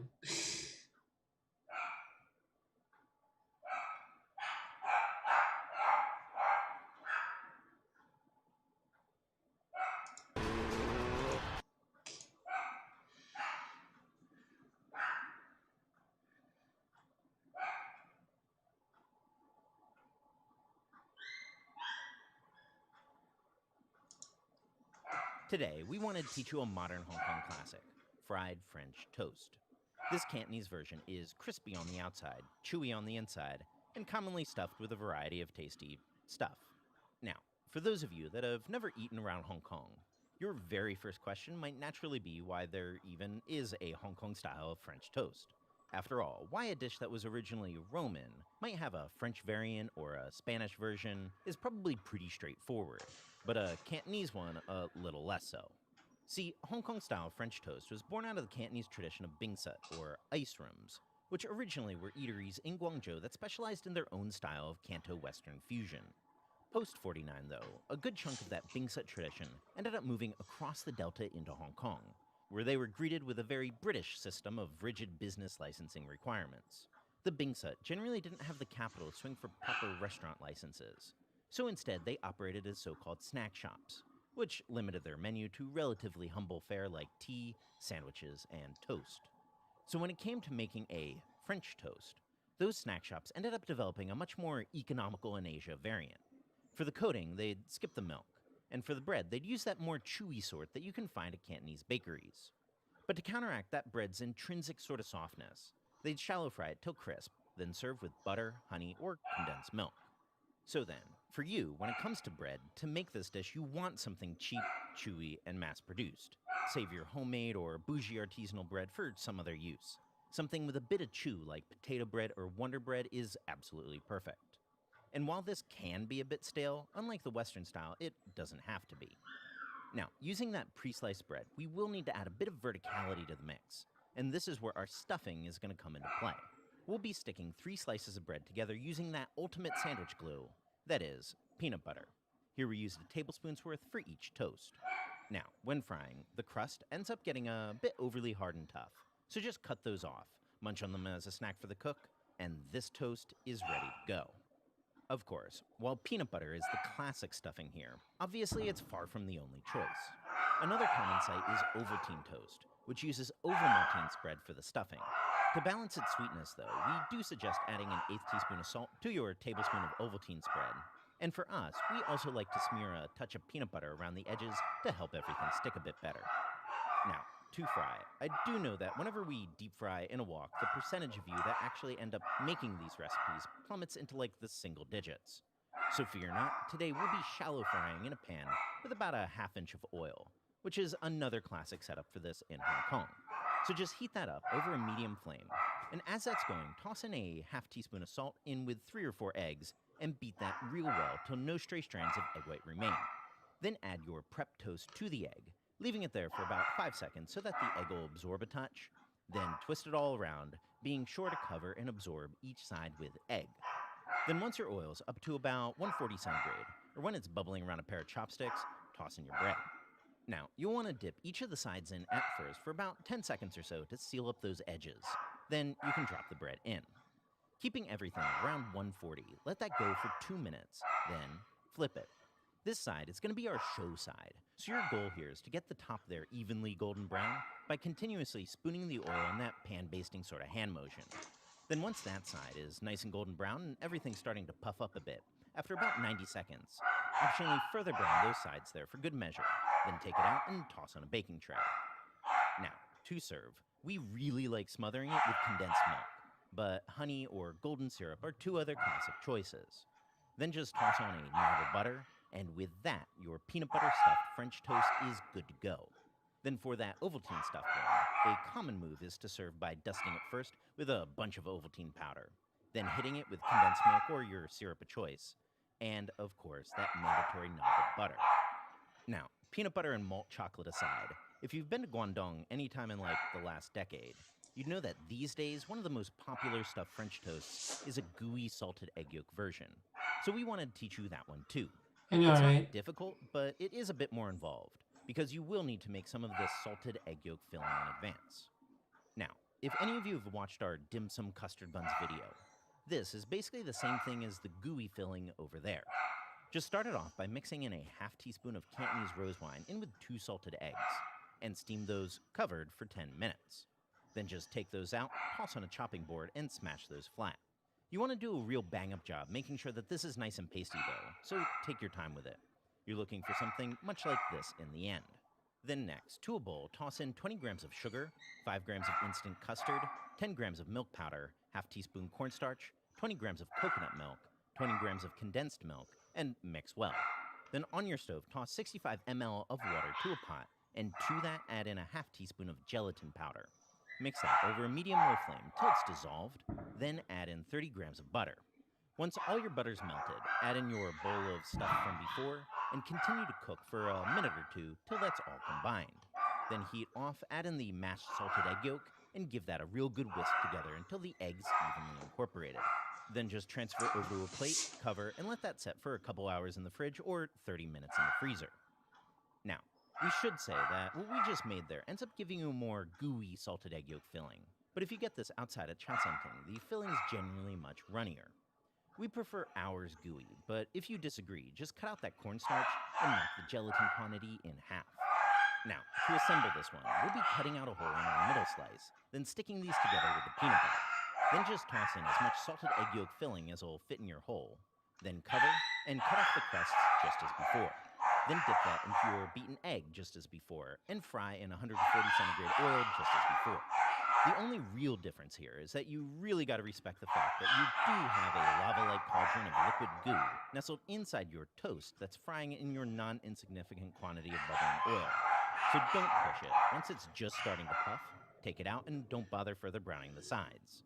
Just smother it with some condensed milk, hit it with that knob of butter, and your salted egg yolk French toast is also ready to devour. So right, over the years, for the glue that are used to stick the bread together, besides peanut butter, there's also jam, butter, or a mixture with butter and peanut butter, and even the kaya sauce from Malaysia and Singapore. So just play around with it and find your favorite. So we'll be off for Christmas and New Year. We'll make you a little Q&A. Dude, I'm starving myself. I'm starving myself. I shouldn't be starving myself. This is the tune leaf.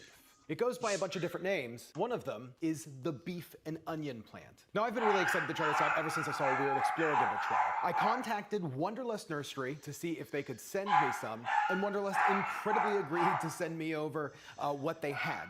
This is currently out of season, so if you want the leaf, you're gonna have to buy a seed from Wonderlust and let it grow. But I just wanted to give it a try. I guess you need to kind of cook it to really get like the beef flavor, but from what I understand, you can kind of get that beef flavor just by eating it raw. Got a beefy flavor. It's mild. Yeah, it has a beefy flavor. And Tastes a like leafy flavor. Leafy beefy. a leafy beefy flavor. It does. Okay, leafy and beefy. Thanks, baby. It's really mild. It definitely has like that vegetable taste, but it does have a beef flavor. Almost kind of like the taste of like a Burger King burger. Let's get going. Let's see if we can extract these flavors into an oil and turn it into an incredible tasting plant-based burger. Okay, so we have our pile of tune leaves here. We don't have very much. Tune leaves are known as a spring plant from what I understand. And so these leaves were gathered by Matt over at Wonderlust Nursery. Matt also sent me another leaf, which I cannot wait to show you. That's gonna come in a few weeks. That leaf is going to blow your minds just as much as this one does. If you wanna get any of these, make sure you head over. The link is gonna be in the description. They're a mail order plant nursery. They offer like very rare and unusual edible plants. Yeah, that was my sells dog. both seeds and live plants, and they ship around the US. So let's get moving. First thing that we're gonna do is we're going to remove the leaves off the stems. We're just gonna de-stem them really quick. There's some brown ones in here. I think that's just from shipping and the fact that they are out of season, but that's okay. I would say if I were to do this for like a full extraction, not just for this test, that I would probably want about 3 or 4 full cups of leaves.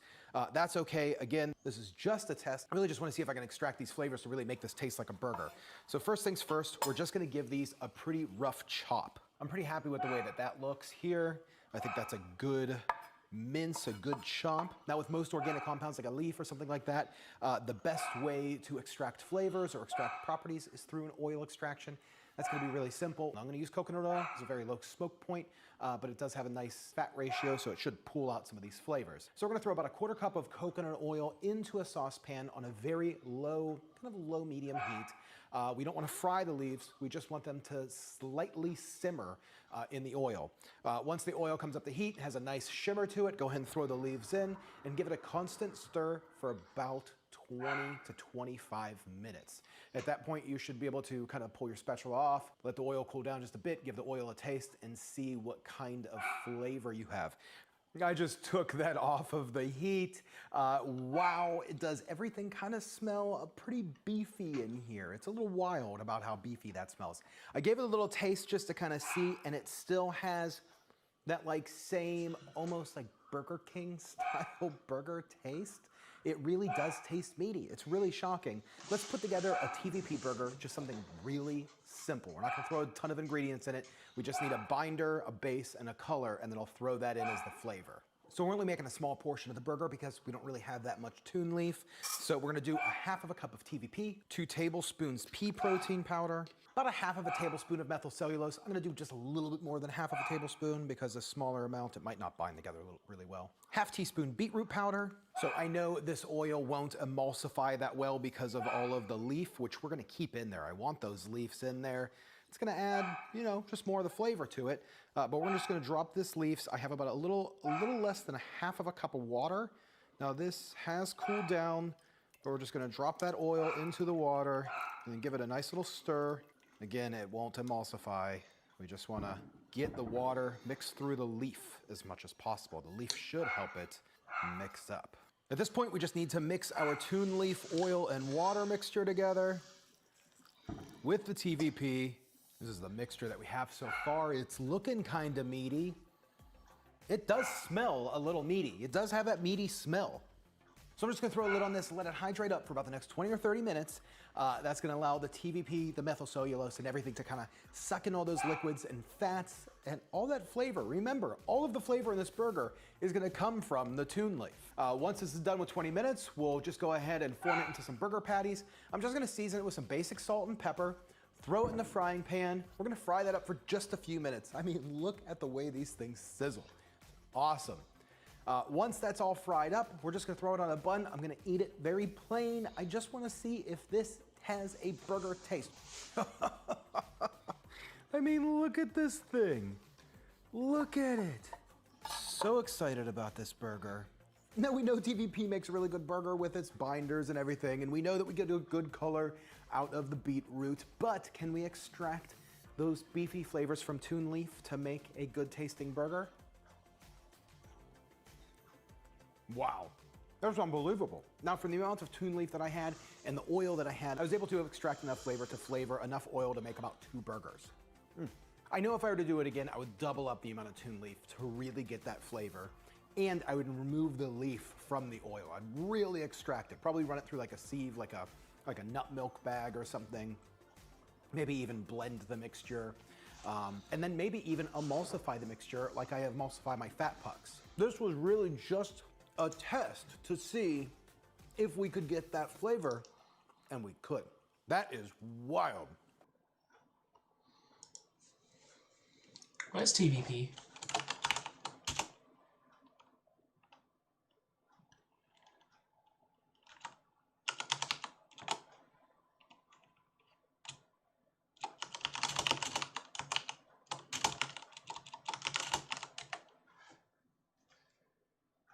Oh, it's textured vegetable protein. Okay.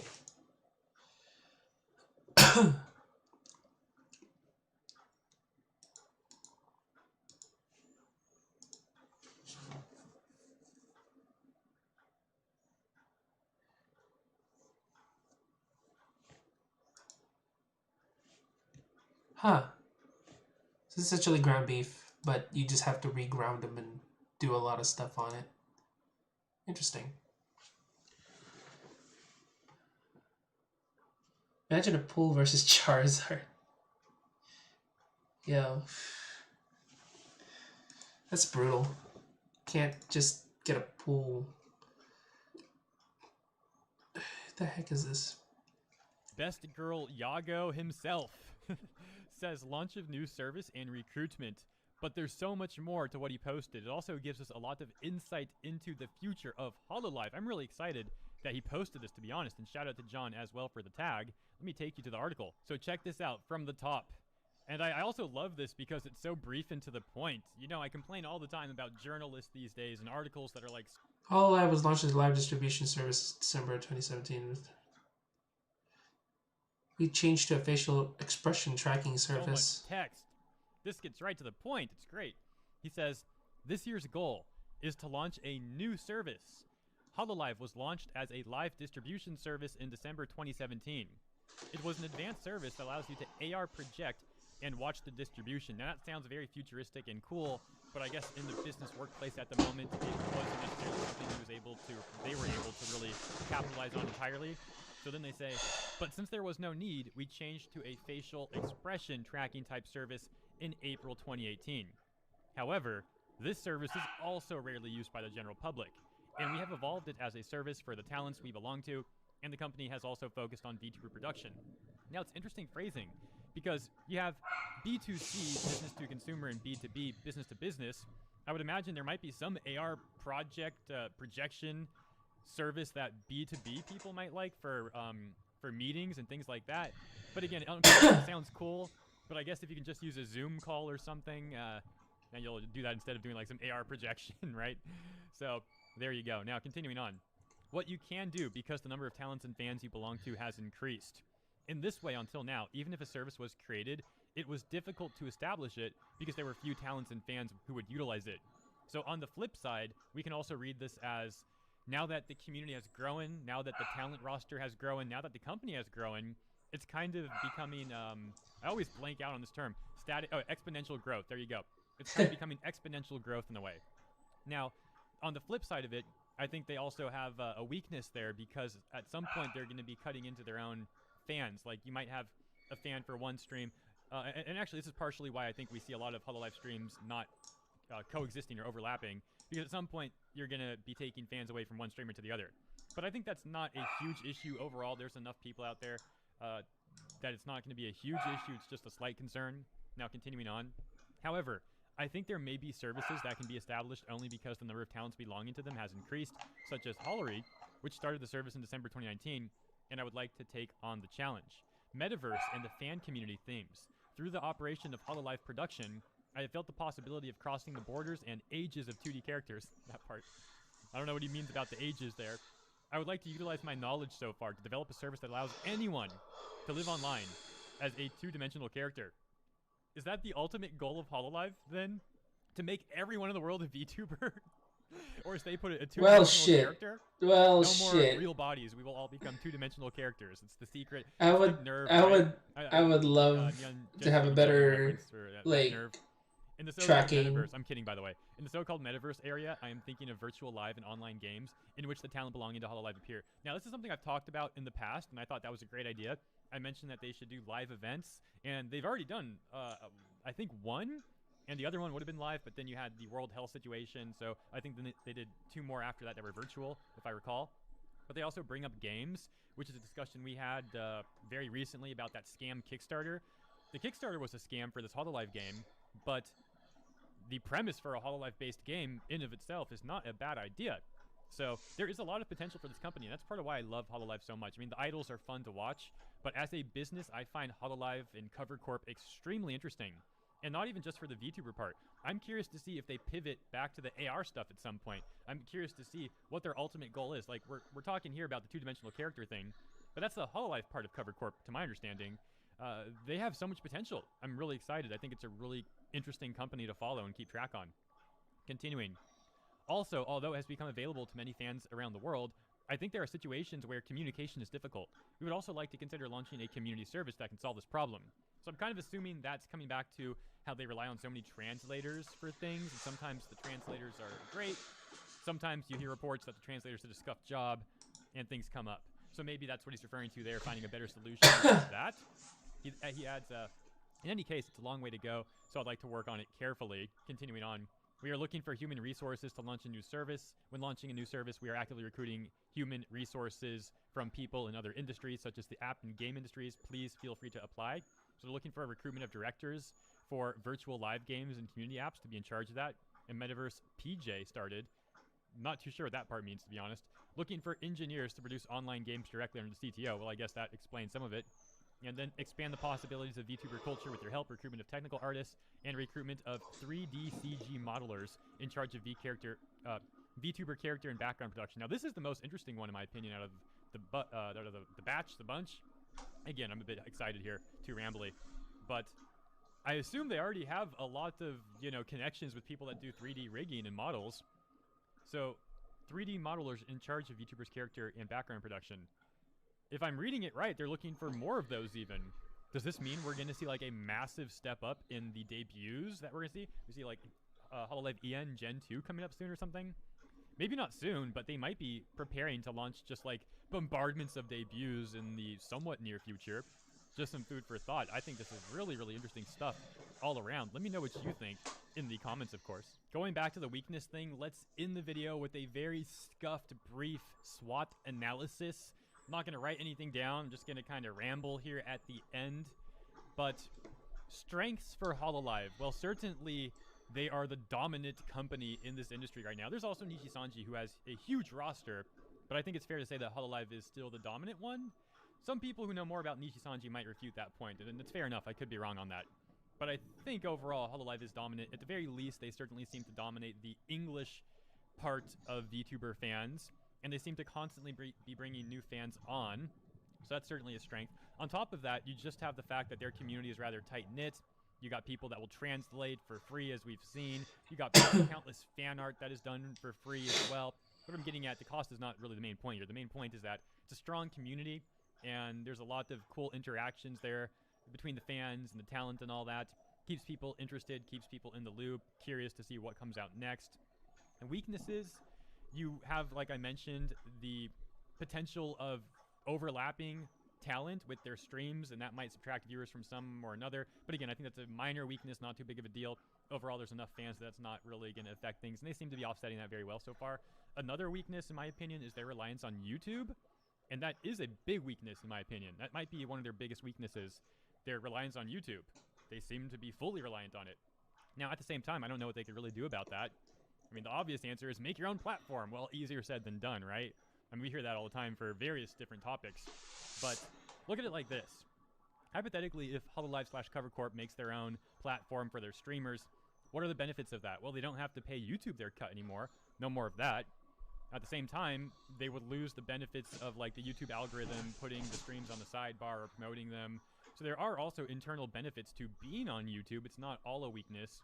But the fact of the matter is they are reliant on YouTube. For example, as unlikely as it is, if YouTube closes down tomorrow or in the future, well, you can see that it would be a big problem for HoloLive. Now, you can flip that same criticism on me. Of course, that would be bad for me as well. But at the same time, I'm not running a whole company here, getting investors and hiring people and all that. So, I'm just kind of speaking my mind here. Opportunities. We talked about opportunities for them. They got plenty of opportunities with live events, more virtual events, potential games coming up, and obviously bringing on new talent and just expanding in that way. And threats, to be quite honest, I'm not too sure what the threats would really be necessarily. It's coming back to the strength they have of being one of the dominant companies, if not the dominant company in this industry right now. So I guess you could argue threats would be other companies kind of joining in on this hype, so to speak, and giving them a lot of competition. But we would see how that goes. That doesn't necessarily mean that they're actually a threat just because they're a competitor. Oftentimes, competitors aren't really threats. They seem to think that they are a lot. You'll see companies like really duking it out as competitors, but the reality is they don't really need to do that, and they're wasting their time and energy when they can focus on bringing value to the consumer in another way.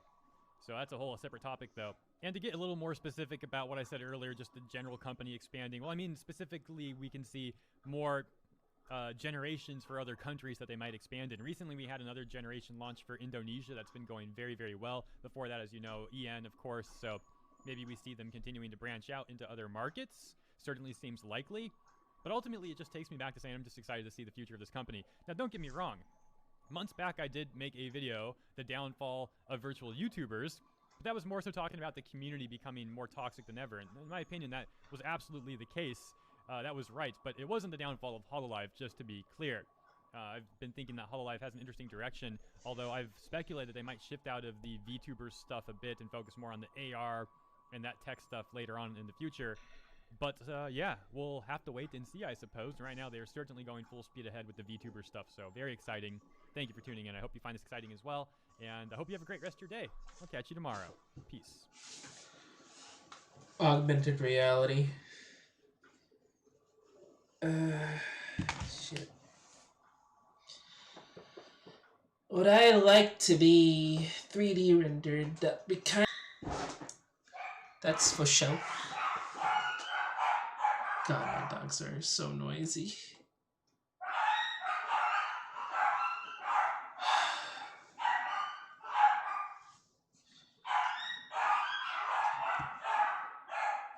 Be right back.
Yikes, sorry about that. Thanks for the raid. Oh god. I am so sorry. I was doing something downstairs. I was cleaning up my stuff and doing some chores. But yeah, welcome to my stream. I'm sorry if I left. Holy fuck. Got raided twice. What the hell? Alright.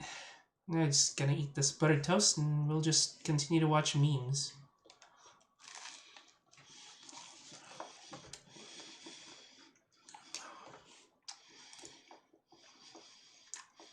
Although I really want to watch this, but Twitch Toss says no.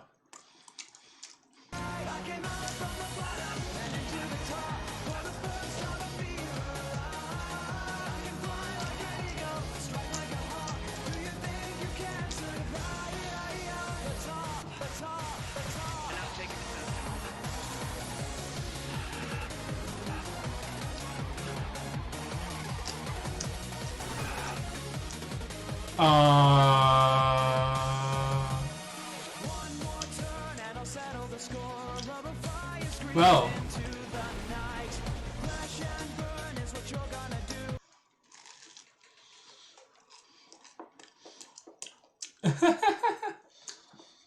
Okay.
I like it how they dubbed this song on there.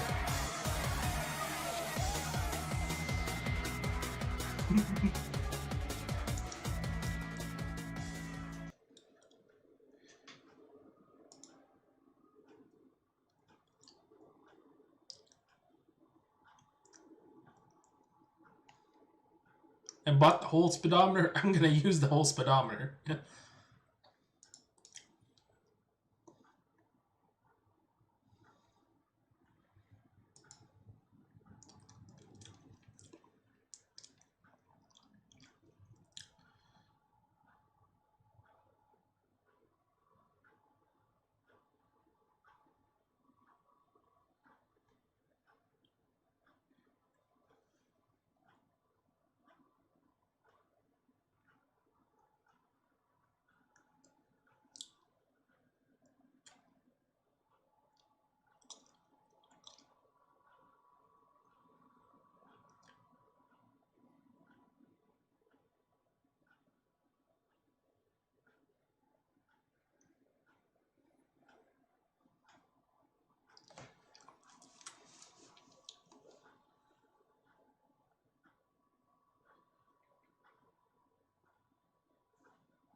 Cars reflecting in his glasses is some serious anime shit.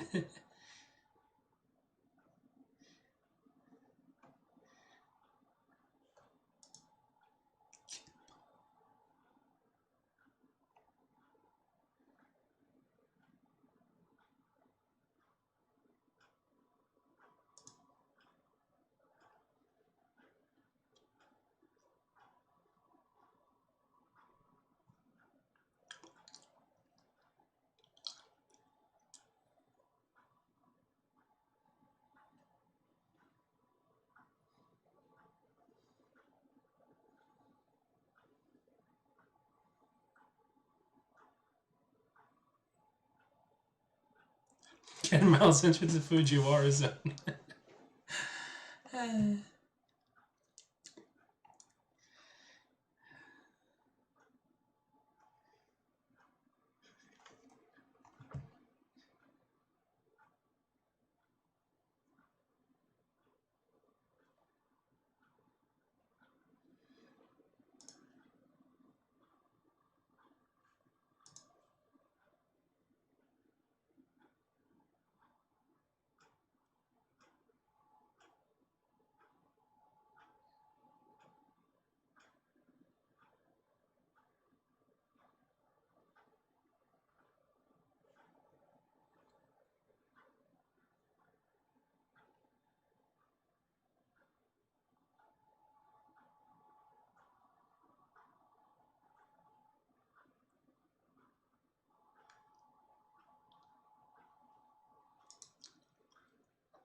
Do follow Odyssey Eurobeat on Twitch if you have the chance. He does stream while he makes his music.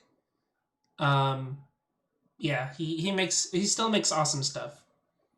Yes, Odyssey can blast A1. Doesn't matter. He has a lot of aliases, and there's like, you know, you call him T Stebbins, Travis Stebbins, whatever the hell his name is nowadays. Go follow Odyssey Eurobeat on Twitch. He's really good. He makes a lot of good stuff. Oh god.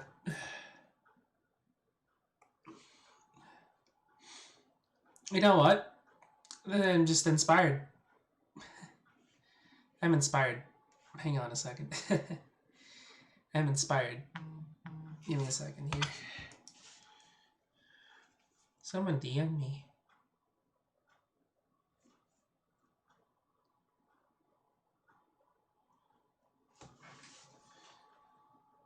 Why?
Go. Damn it.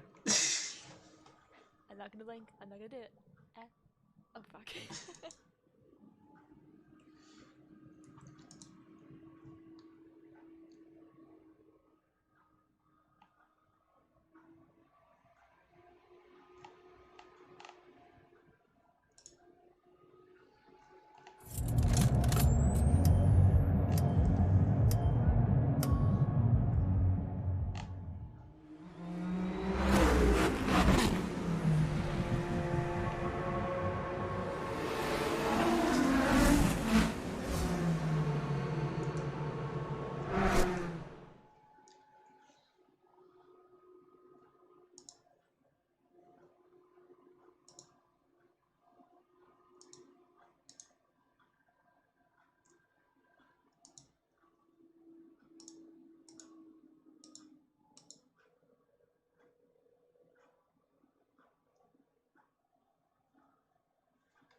You have 1 day to complete a lot of shit.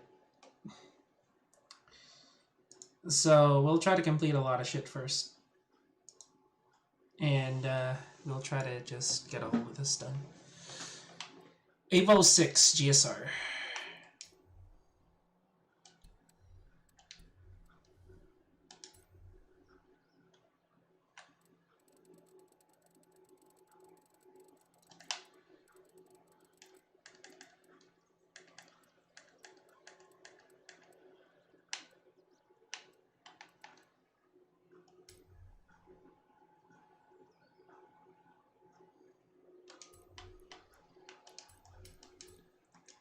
Slate blue.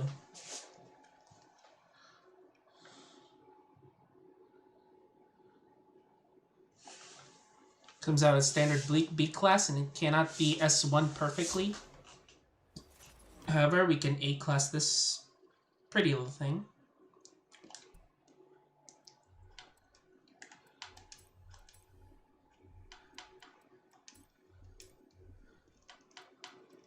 Starting off with the arrow kit.